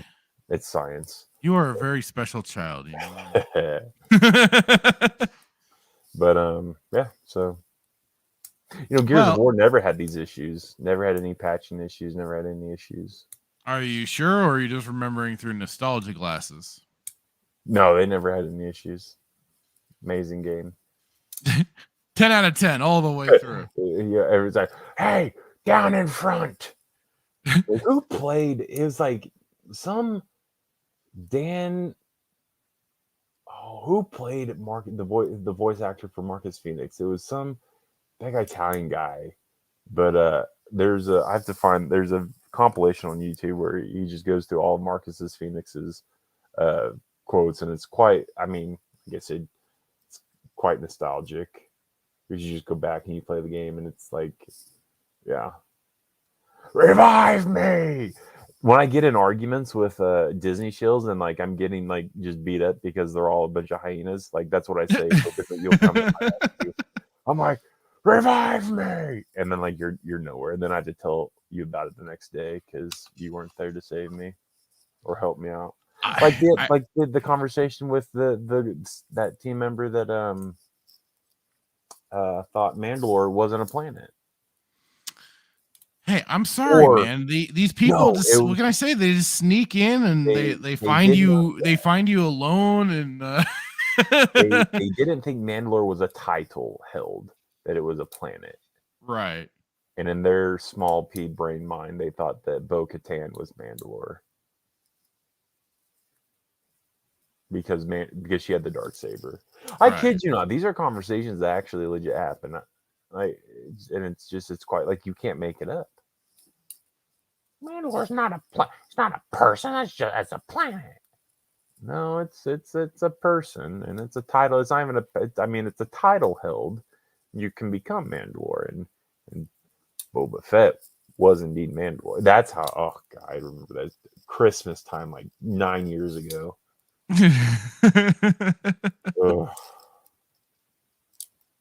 And just like they're so loyal. Oh, to an insane degree. But like, it's literally. Oh, man. I mean, at least when you train a seal, the seal knows it's going to get a fish. Like, you train these people, and they're not getting anything out of it other than just dog water content. Yeah. Oh my goodness, the baby laughed. This is the greatest episode ever. Oh my God, it's so cute. It laughed. It giggled. Did you hear it? It giggled. It said no. Remember, they are permanently, stuck in this. Don't ask questions. Just consume product and then get excited for next products. I mean, that's basically where they're at. It's like this thing can't talk. Oh yes, it can. It can talk. It says yes and no. I'm like, no. Yeah. That's not him actually talking. He's talking he's pressing a button that says yes and no. No, he's smart and he knows what he wants to answer. I'm going to just clip that clip of him putting him in Grogu into the blender and drinking him. You need to have that on standby. Yeah, I thought I did. The greatest thing ever. I don't remember. Was it on YouTube as well? No, or was I posted it was on my Twitter feed. I tagged you and Greg Tuscan since Bob loves. Yeah, I'll have to. You got to clip that and make it ready. Oh damn it! There's another thing I wanted to get. I wanted to download off of. What did you do? Yeah, let me first. Since I post so much on Twitter, it shouldn't be hard to find. Oh no, I already found that. There was another thing that I wanted. Oh, hang on. Let me first, do this. When I finally catch Baby Yoda. Shred the little bastard up. It's just so good. Turn him into puree. Oh man.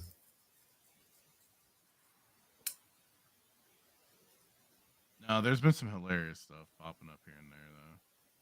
I just gotta see if I can find and download the clip because it's good. Or I'll just play it, but I'll download it later because it's pretty freaking hilarious.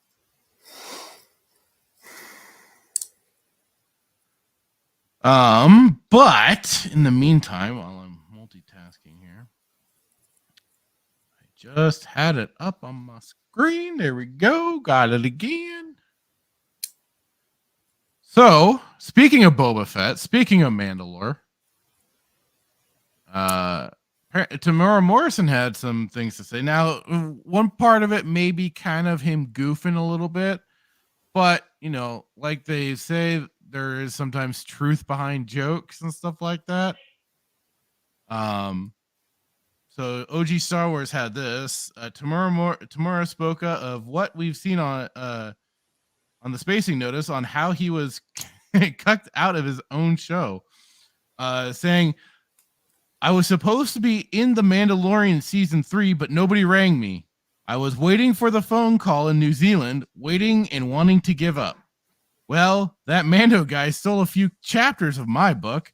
It was painful watching him turn up with some black new lethal sword. And that has some phrasing that needs working with, dude. I don't know. That one just kind of stuck out to me. And the way he turned up in my book of Boba, he just destroyed everybody.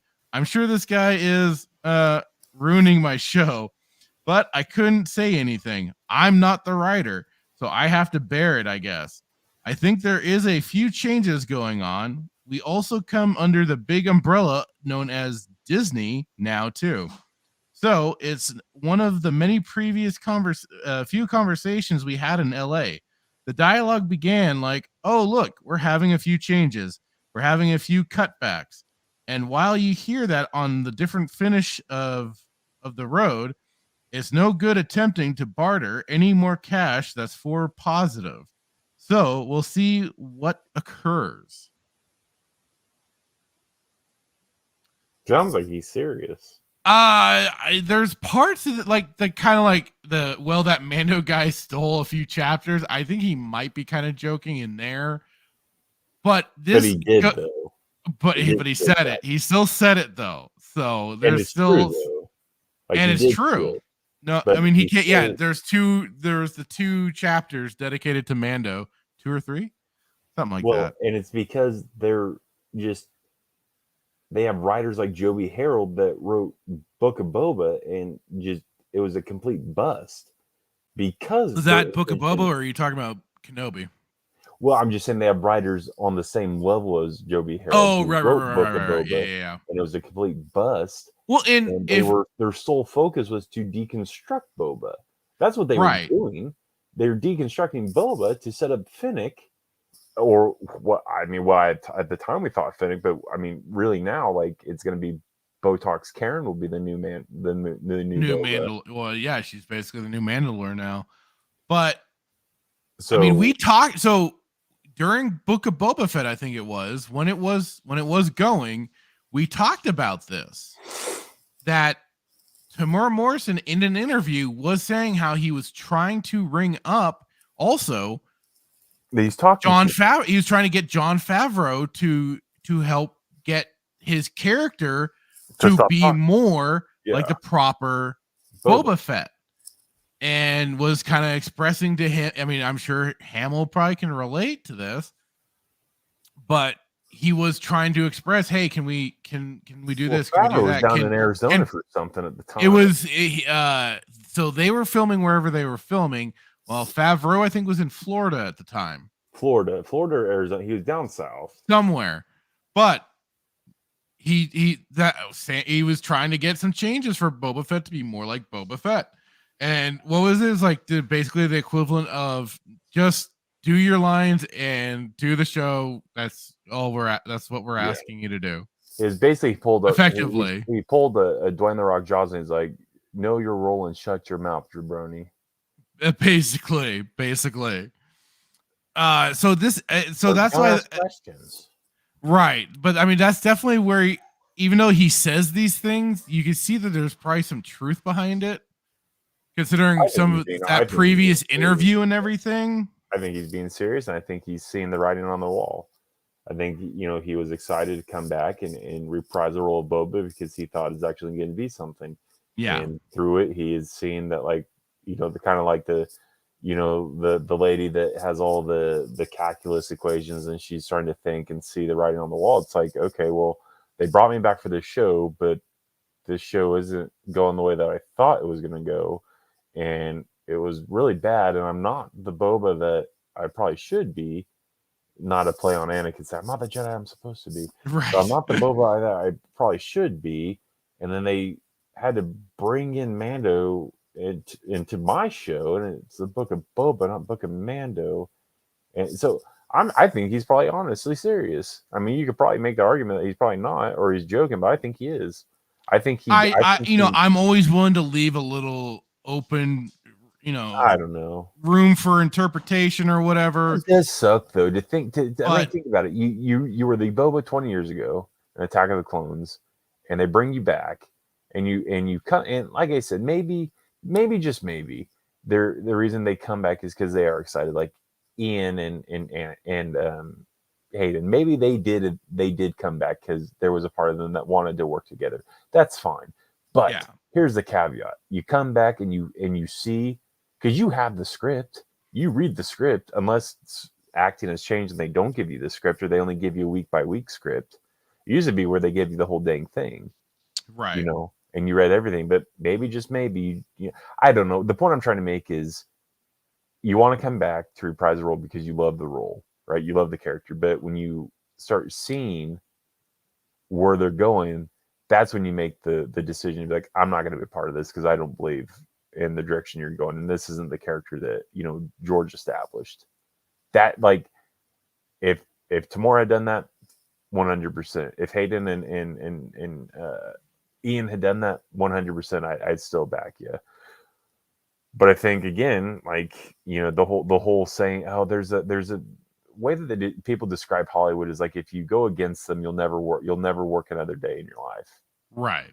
Yeah, that's all. The but Hollywood again, scene has been known to be very incestuous and everything. Kevin Sorbo did the very thing, because Kevin Sorbo was a devout Christian, and he was in Hollywood. He was Hercules, and he did not agree with the way that Hollywood, like, their beliefs and everything. And he walked away, and he's still successful.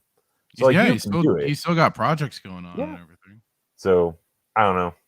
It's to be a fly on the wall. That's gonna be our next teacher. Yeah, I think I've said that very recently in a Twitter post. Was this like, just to be a fly on the wall, to really know what's going on, because there is more rumors and stuff like that floating around, especially. But if this is an article from his mouth, why would he come out and say this? Why would he? Because he sounds frustrated.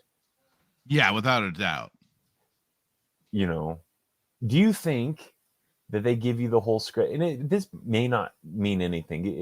The argument could be irrelevant, but in regards to, like, the script of the show, like, you're the main character, do you have an idea of where the show is going, or is it like a week by week script, or do you get the whole script? I mean, from the way it's been sounding with them, it's basically by the seat of their pants. Like, they just, like, each, like, week by week by week, whatever they do for filming, that's the day that they find out what they're shooting, basically. And that can be frustrating, right? Because Mark Hamill had he told a story. He was on the BBC, he was on the Graham Norton show, and it's when he had Daisy Ridley and the John Bodega. They were all there, and he said that he had the script, the Star Wars script, and he was joking. He said, I passed the thing around. I gave it to 3 or 4 friends before it came back to me. Right.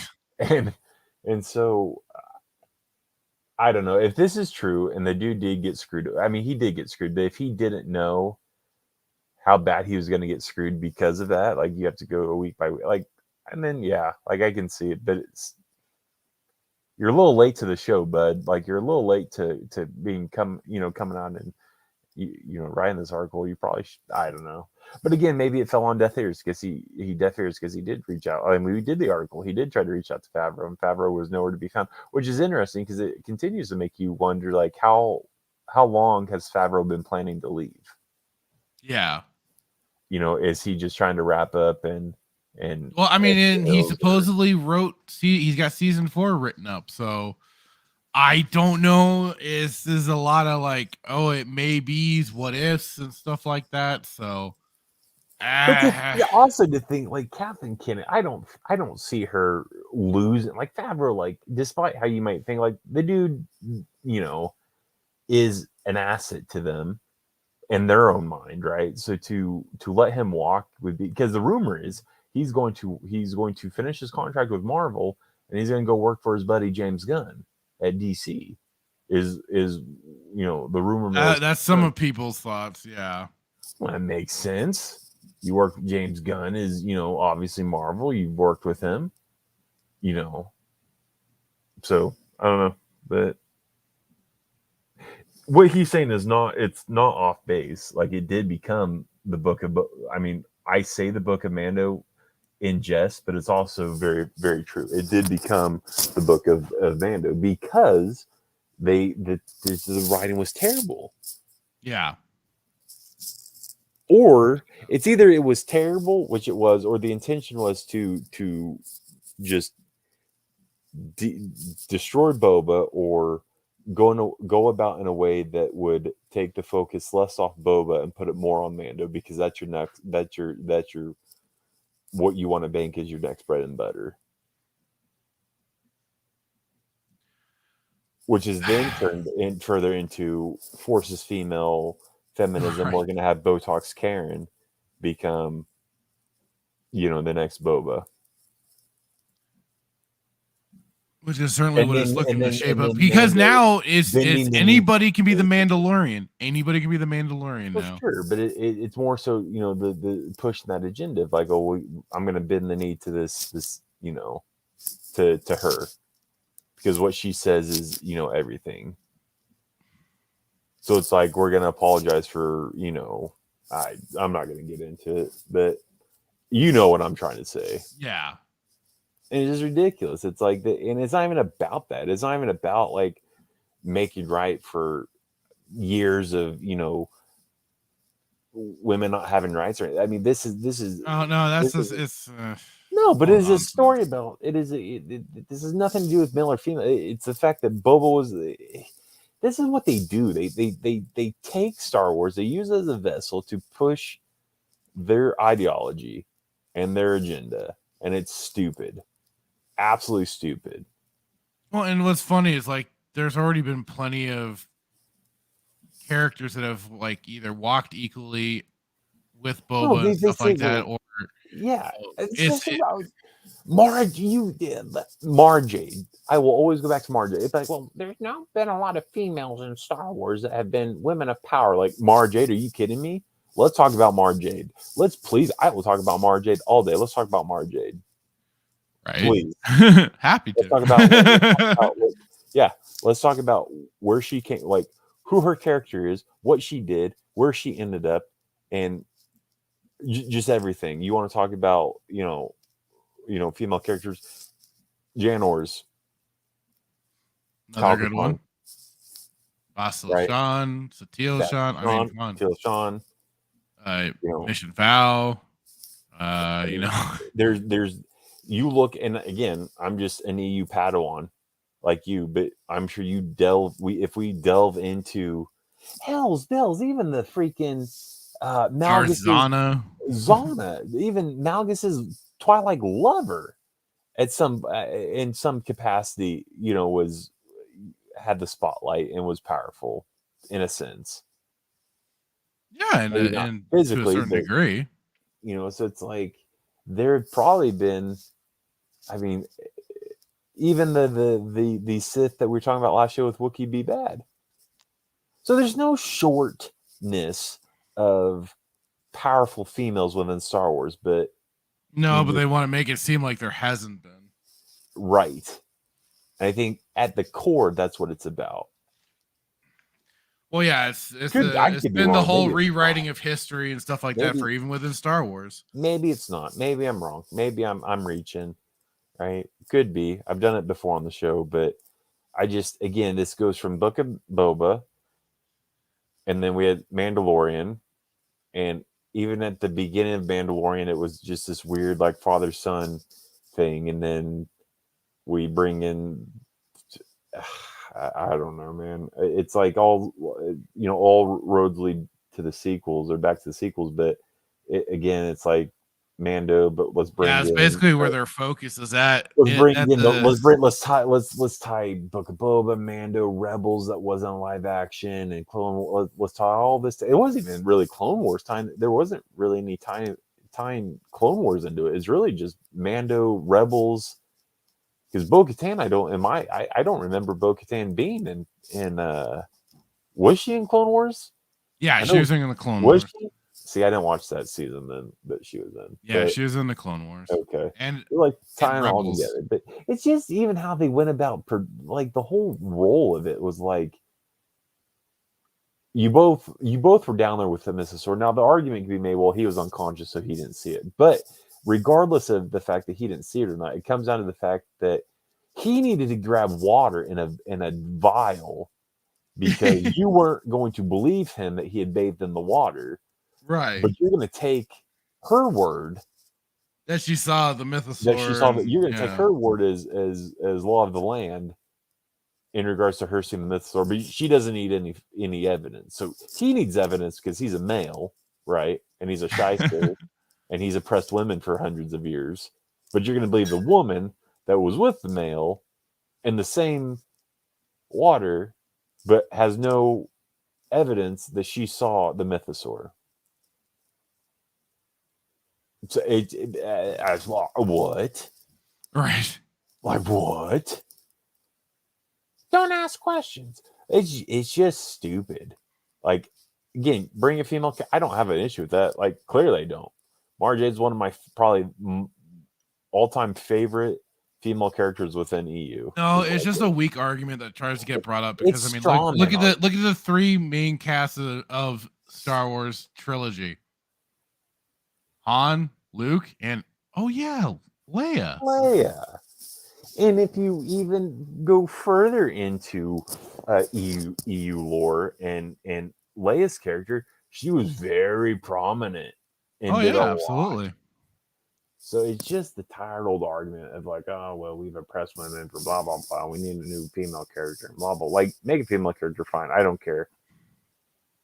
You had Fennec Shand, but where's she been? Well, yeah, she seems to be hanging out on Tatooine right now with Boba, and may or may not be trying to rule with respect. Yeah. So I don't know. I don't even know where I was going with that, but don't sit there and say that there hasn't been. I'm not saying people are saying this, but I mean, recently at the stupid Star Wars celebration, one of the idiots from, I think, the Acolyte had said that Star Wars has been a patriarchy. Maybe try actually watching the material before you start running your mouth. I'm sure that probably has something to do with the reason why they went with this Rey Skywalker Palpatine character, because Rey was going to be the new Luke. Yeah, she's basically being set up as the new Luke. At least the Luke of the EU. Yeah, they're gearing up for that. Yeah. It's just very interesting that you look at Book of Boba and who became the main character outside Mando, like who was more of a Mandalorian than Boba in that show. In the Mandalorian? Well, no, I'm sorry, Book of Boba. Who was more of the brute force? Basically, what I'm saying, Fennec Shand was more of a man than Boba was in that show. She was more Boba than Boba was. Yeah. Yes. That was the joke that I made via our one of our thumbnails was basically look at me, I am Boba now. Yeah, Mando had the spotlight. God damn it, you had to say the rule with respect bit, didn't you? Yeah. Yes, I did, Static. Yes, I did. Season 1 probably not a great example because it was establishing, Mando and Grogu, but Gina Carano was in it, right? Season 2, right. Gina Carano. Yeah, featured more of a man than him. Yeah, that wasn't a high bar to get over. No, in certain aspects of the show. Season 3, freaking Bo-Katan. Yep. And it's just how they played it.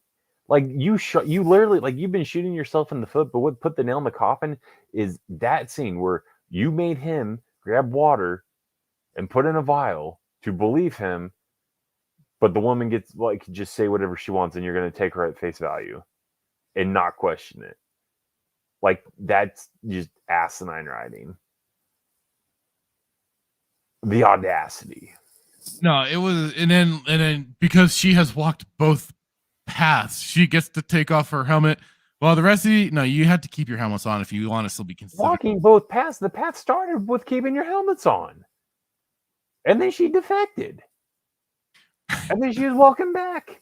So what do you mean you walk both paths? Like in your lore, and I could be wrong. I'm not a lore expert, but whatever he is, Children of the Night, whatever they are, Children of the Watch. If that was the sect of the starting sect of, I don't want to misspeak, but it started out as like there was this sect that's everybody had to keep their helmets on, and then people defected and went the night owl or whatever it was, man. But that's that whole thing. Like she's walked both paths, so she's the only one that can reunite the Mandalorians. Like, get out of here, dude.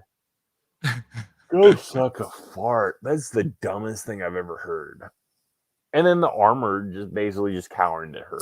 Like, you're this wise old sage in 1 and 2, and now 3, you're basically cowering down to this person that has walked with their helmet off.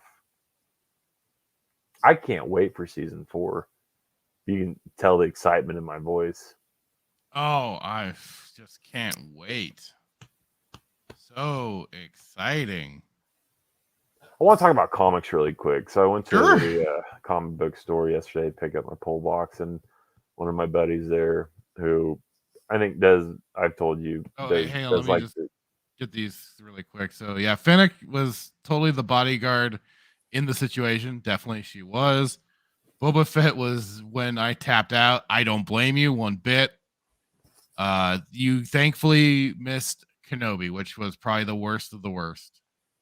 I watched 1 episode of Kenobi, fell asleep during the 2nd episode, never went back. Man, we were ripping into it. Which episode? Oh, that's right. I forgot. Every episode is when he's taking shark meat. The cutting up the meat and.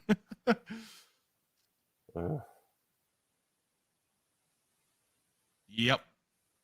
But yeah, so I went to the local comic book store, and this my buddy who does like Disney Star Wars, but he's telling me about there's apparently a comic in 2015 under a Marvel, of course, umbrella, where said it was a really good. He said it was a really good because he when he reads comics, he likes, from what I gathered, and I don't want to misspeak, but I think he likes comics that stay true to the story, if that makes sense, like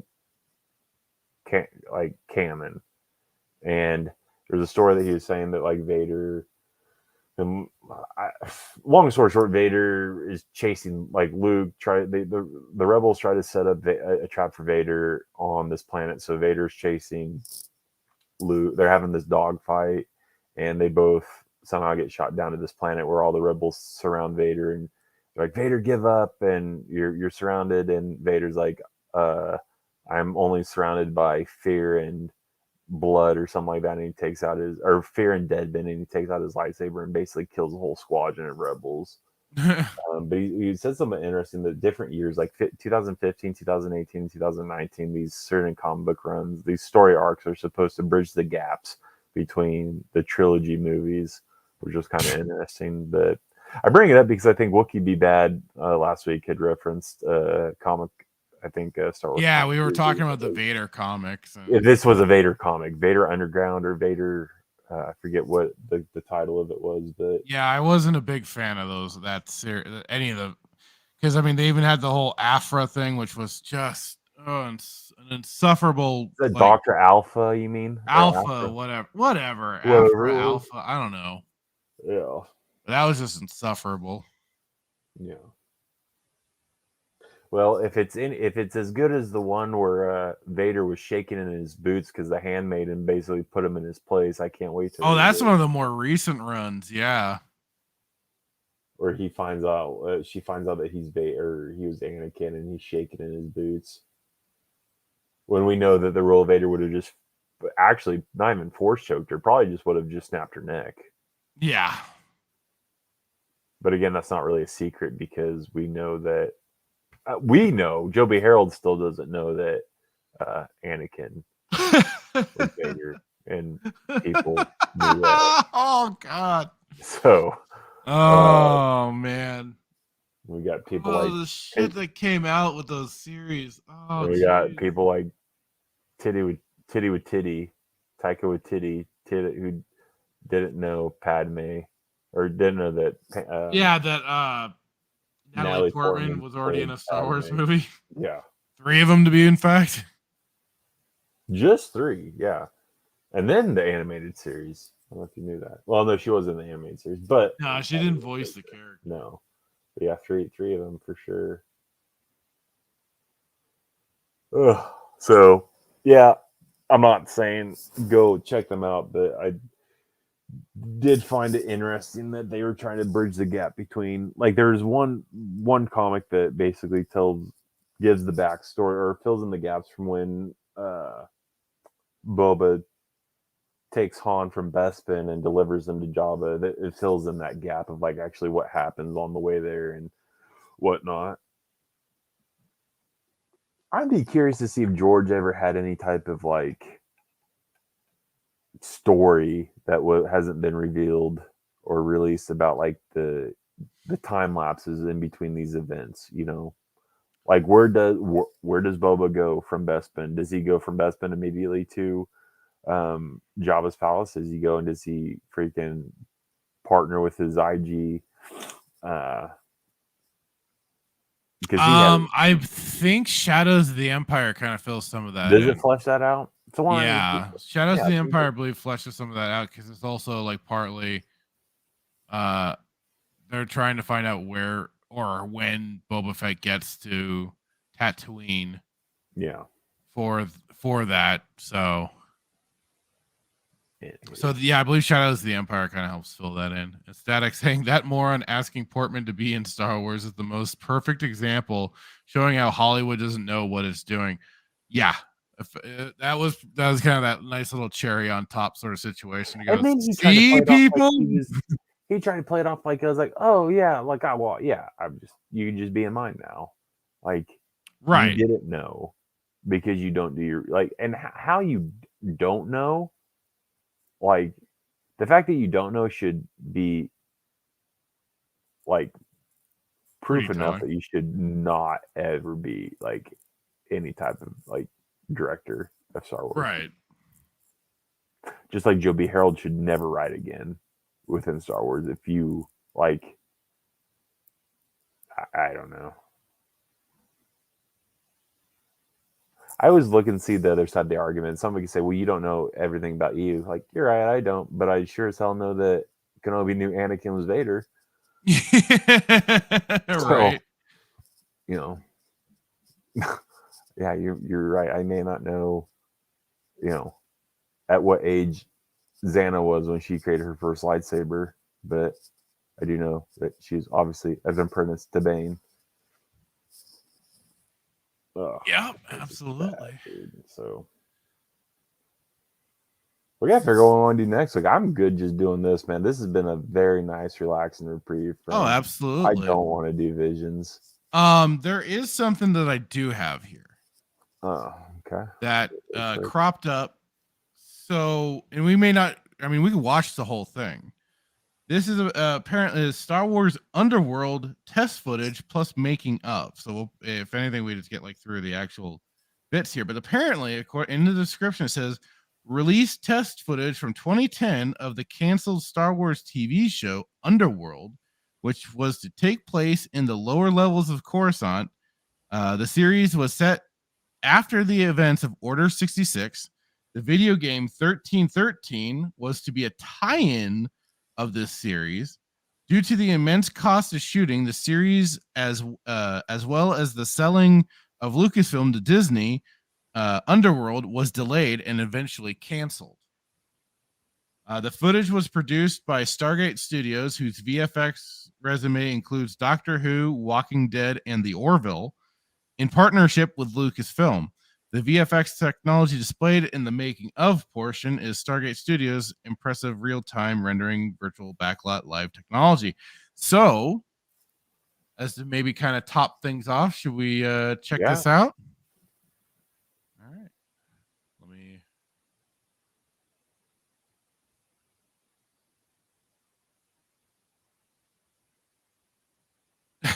He could have been just trying to get a blowy. That's very possible. Hollywood doesn't know crap. Agreed.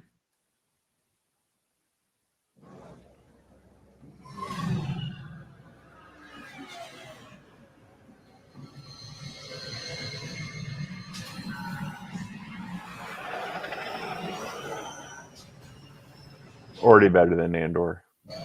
I was gonna say, like, already this is. I mean, if you're wanting that kind of dark underworld tone and stuff like that, this is already getting it. While still, this I want to say is kind of feeling a little more Star Wars than Andor did. That's for sure. Yeah. Wookie, this is apparently this is test footage that was gonna be for a show for Star Wars, as it's called, Star Wars Underworld. This was from 2010. But no, it's not 1313, but it was gonna be tied into that game. or they were going to be tied into each other or something. But yeah, let's continue this.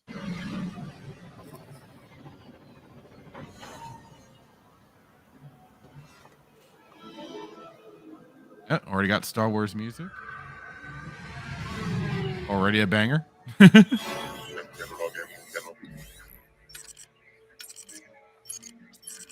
Why didn't they produce this? Money. Rebel activity in the area. And then the buyout from the description that was saying. Lucas Just shut them down, or Disney shut them down. Well, it just said, due to immense costs of shooting the series as well as the selling of Disney Lucasfilm, Underworld was delayed and eventually canceled. Stupid. You two move along. This area is threat level orange. Move along.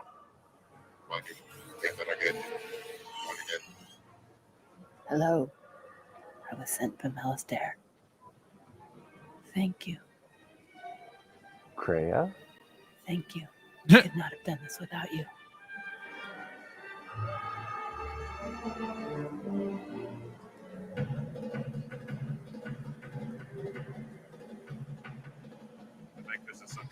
I'm just kind of laughing because we're already getting like more Star Wars out of this than we have with Andor or anything.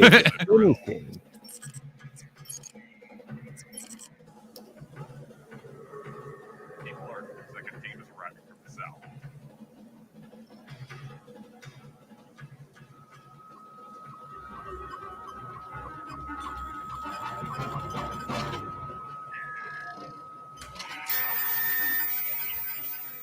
Uh-oh.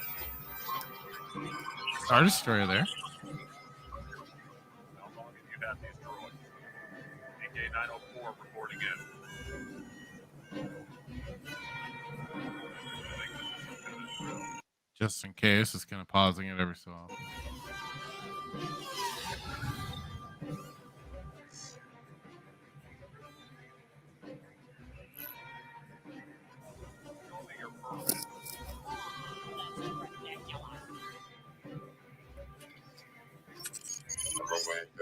We have a positive ID on a terrorist vehicle. Let's check it out. Copy that. I mean, that is funny that it's like Static says, this is pretty good. Nailed the stormtroopers. I mean, basically with the little commentary and stuff like that, and they're giving orders and everything.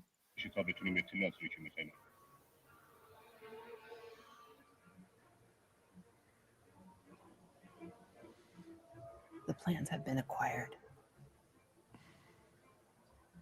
We will need weapons and your best soldiers. We will also need a ship. This console has been compromised. Lock down the area and search the vehicle. I mean, it definitely looks like it's from an earlier year, Oh, for sure. But I mean, it still looks good despite that. This is probably kind of looking like. I'd rather watch this. Oh. Team 2 reporting in. I think I'm being followed. Initiate search. Proceed with caution. Get in the back. Let's go.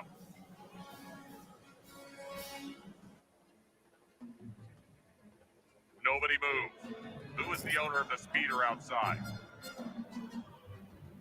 Team 1, attempting entry into vehicle.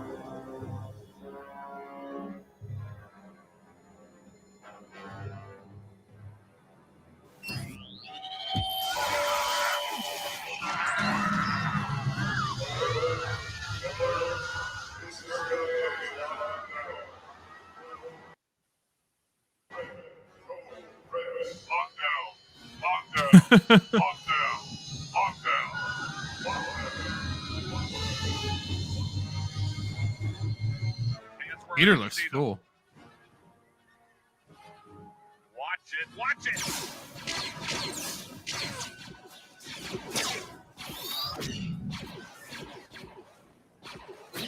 Team 2 taking fire. And kind of got the whole stormtroopers missing thing.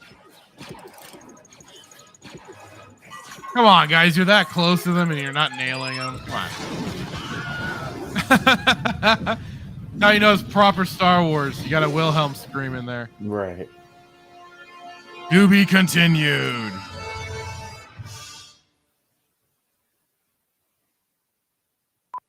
Well, I mean, I think that's it. 'Cause now it's going to go into the making of.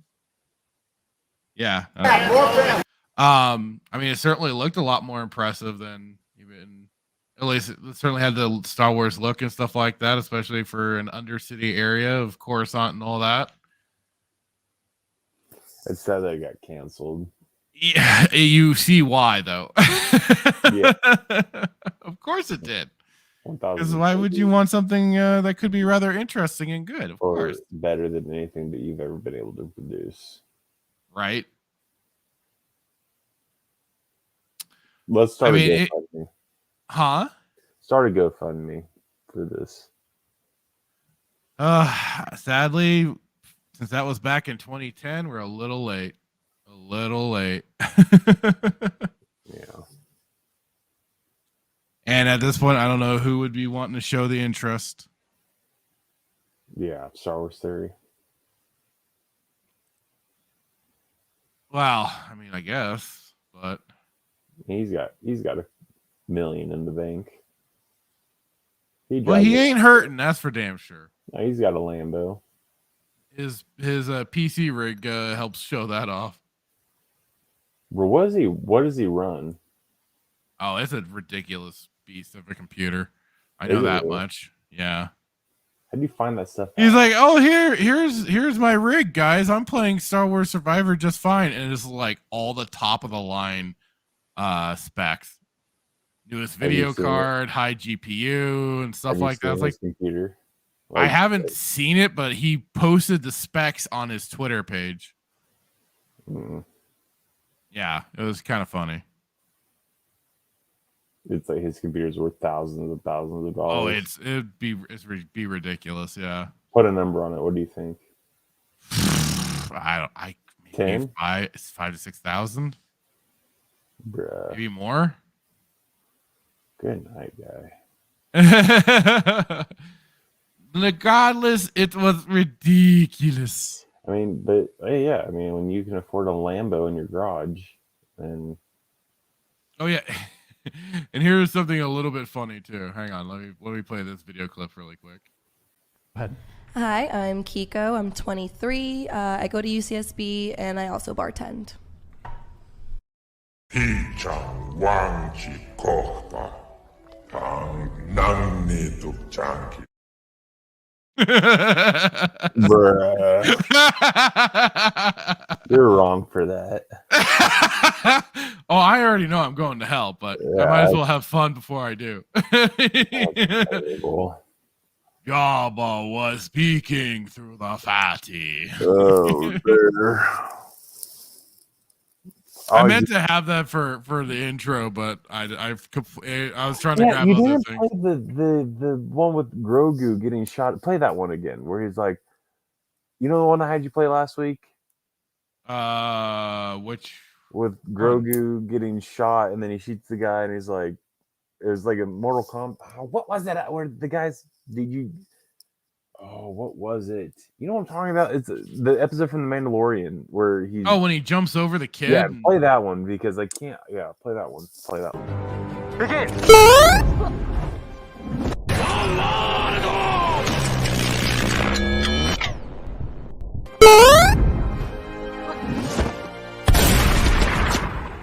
3 points. Winner. I don't know what he's saying, but it's like some type of like Mortal Kombat thing with the gorilla mouth. Mr. Bug on Twitter. Yes, that's right. I grabbed it from him. So, is there anything else you want to cover? I mean, I thought about a few things, but it's kind of more minimal, a little like, who cares sort of thing. You can save it for next week. Who made that one? The jumping over and everything that from the Mando episode. That was Mr. Bug on Twitter. He made that. I'd grabbed it from him. He had made a Twitter post with that clip, and I grabbed it. I'm like, I gotta have that. Hilarious. Or are you talking about the Jabba one? Because I'd have to try and find where I had that one again.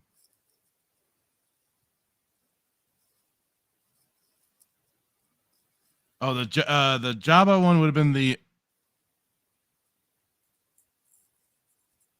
Yeah, Bug's good people.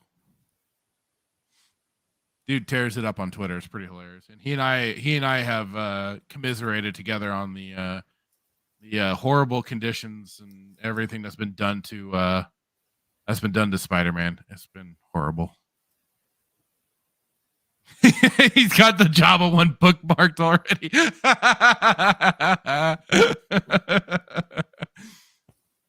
Good man. Good man. I just gotta find a clip of your favorite species going, "Oh, teeny, oh, teeny." Oh, there was. Maybe next week we could do that stuff. But yeah, so that was like there's like some stuff from this little, like Katee Sackhoff was on a podcast thing, and I thought about going over it, but it's just kind of dumb. Yeah. For some of it, because this is kind of stuff we've already talked about, and just kind of how ridiculous a lot of that. I mean, all she just kind of points out is that even her husband was questioning, like, why, what was she doing, sitting in her throne like that, and what was she just get propped up like that really quick? Yeah. Like, what the? So it's just little stuff like that, and it's just like, I mean, if Rhino did a takedown of it on Casual Rage, and I think he split it up into different clips, so you could always go over to his channel and check it out for sure. Otherwise, I'm just like, I thought about giving our points on it, but I'm like, is it really worth it? Yeah, he did a better job, anyways. And I just don't care. It's just kind of like, we've already ripped into it pretty hardcore. Yeah. Otherwise, did you have anything you wanted to maybe? No, I covered the comic book stuff, so I'm good. I mean, we may want to start diversifying a little more. We did talk gaming earlier and stuff like that, which was nice, which was refreshing. Been continuing to break out and talk more about these games that have been kind of swept under the rug. Dog water instead of the dog water that we've got now. Yeah. Absolutely. I'm down for. Well, and I was thinking next week we might do more of a positivity stream. So the stuff we like and everything might reach out, have some fun with it. You can't have it all just be doom and gloom with all the stupid Star Wars shit. No. Absolutely not. Absolutely not. So, Hitman, do you have anything you're gonna be trying to get done online, or are you still waiting for your computer and stuff like that to kind of? Yeah, I'm doing a build. I'm doing my first build. So as of right now, I have all the parts parted out. I just got to get it built. So it's nice. Take I think I can do it in about a day. The guy that I know can do it in about a day, less than a day. So, nice. It'll be nice. I won't have to put stress on. I'll be able to do a lot more. Yeah, be able to do a lot more with it. So it'll be nice. And it's not as much as I should have just waited because I spent more on this. I spent more on my current computer than I would on this build, and that's frustrating. Tis what it is. Hey, you live and learn, right? You live and learn. So, yeah, but other than that, no, that's working on it. Hopefully, get it done in the next. I'm trying to figure out the dates on it because it's all about when the biggest thing is just trying to get all the parts in. So hopefully the parts are all local and I won't have to source anything out.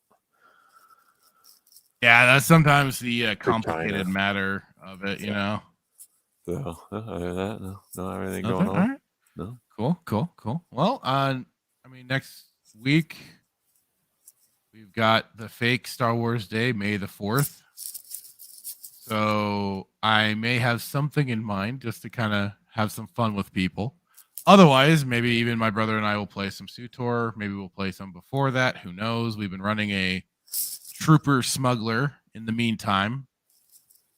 And then I've still been trying to get through. I'm about at the end of Final Fantasy VII. Finally getting there. I think. Yeah, I know I'm technically on disc 3, where we just get to the meteor crater. I think I can hunt down the weapons and stuff like that and do that as kind of some side story mission. So next time I might just do that, or I might get back to Deus Ex. I'm finally in Paris in that game.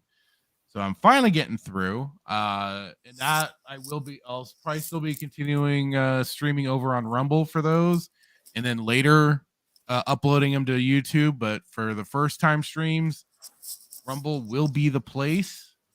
I do have a Kick account, which I'm debating whether or not I want to stream on that platform. It's basically like a black and green version of Twitch called Kick. I know there's a lot of people that have been on there that I follow, like Lethal Lightning, Mara Jade, and some of them. They're over there.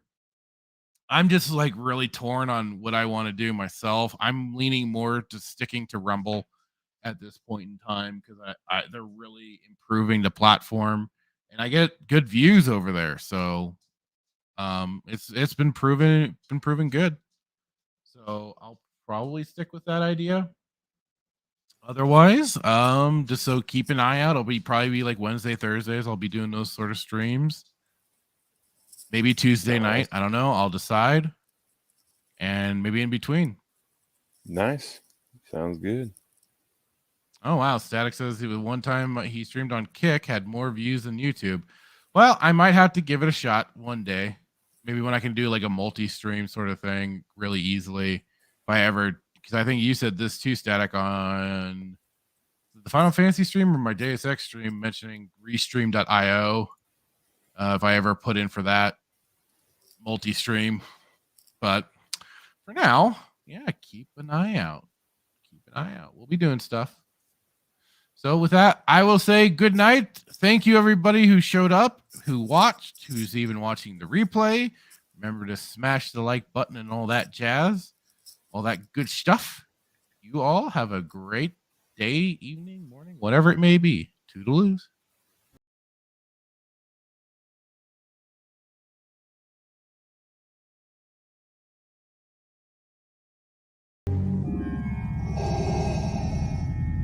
What is thy bidding, my master?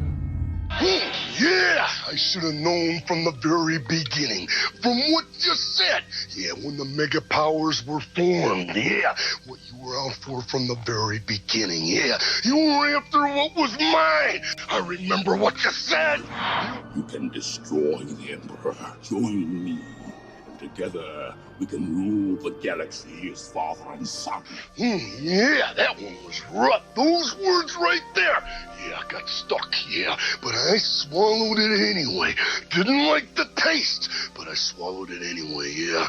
But I remember the time when there was a conquistador out of the ring. The one that's so jealous that he can't stand it, yeah. Yeah, you came in there with your poses, yeah. But you made a big idiot out of yourself, yeah. And speaking of idiot things, what about that stupid idea? Did you forget that one? Think back. That right there sealed your fate, yeah. That put the madness over the edge. But I'll tell you what felt even better, yeah, was in the dressing room, in the first aid room. Me being unselfish, yeah, said go ahead, do the thing, yeah. You won't steal my thunder, no. When you take a look at the madness's eyes, all you're gonna see is complete and utter rage!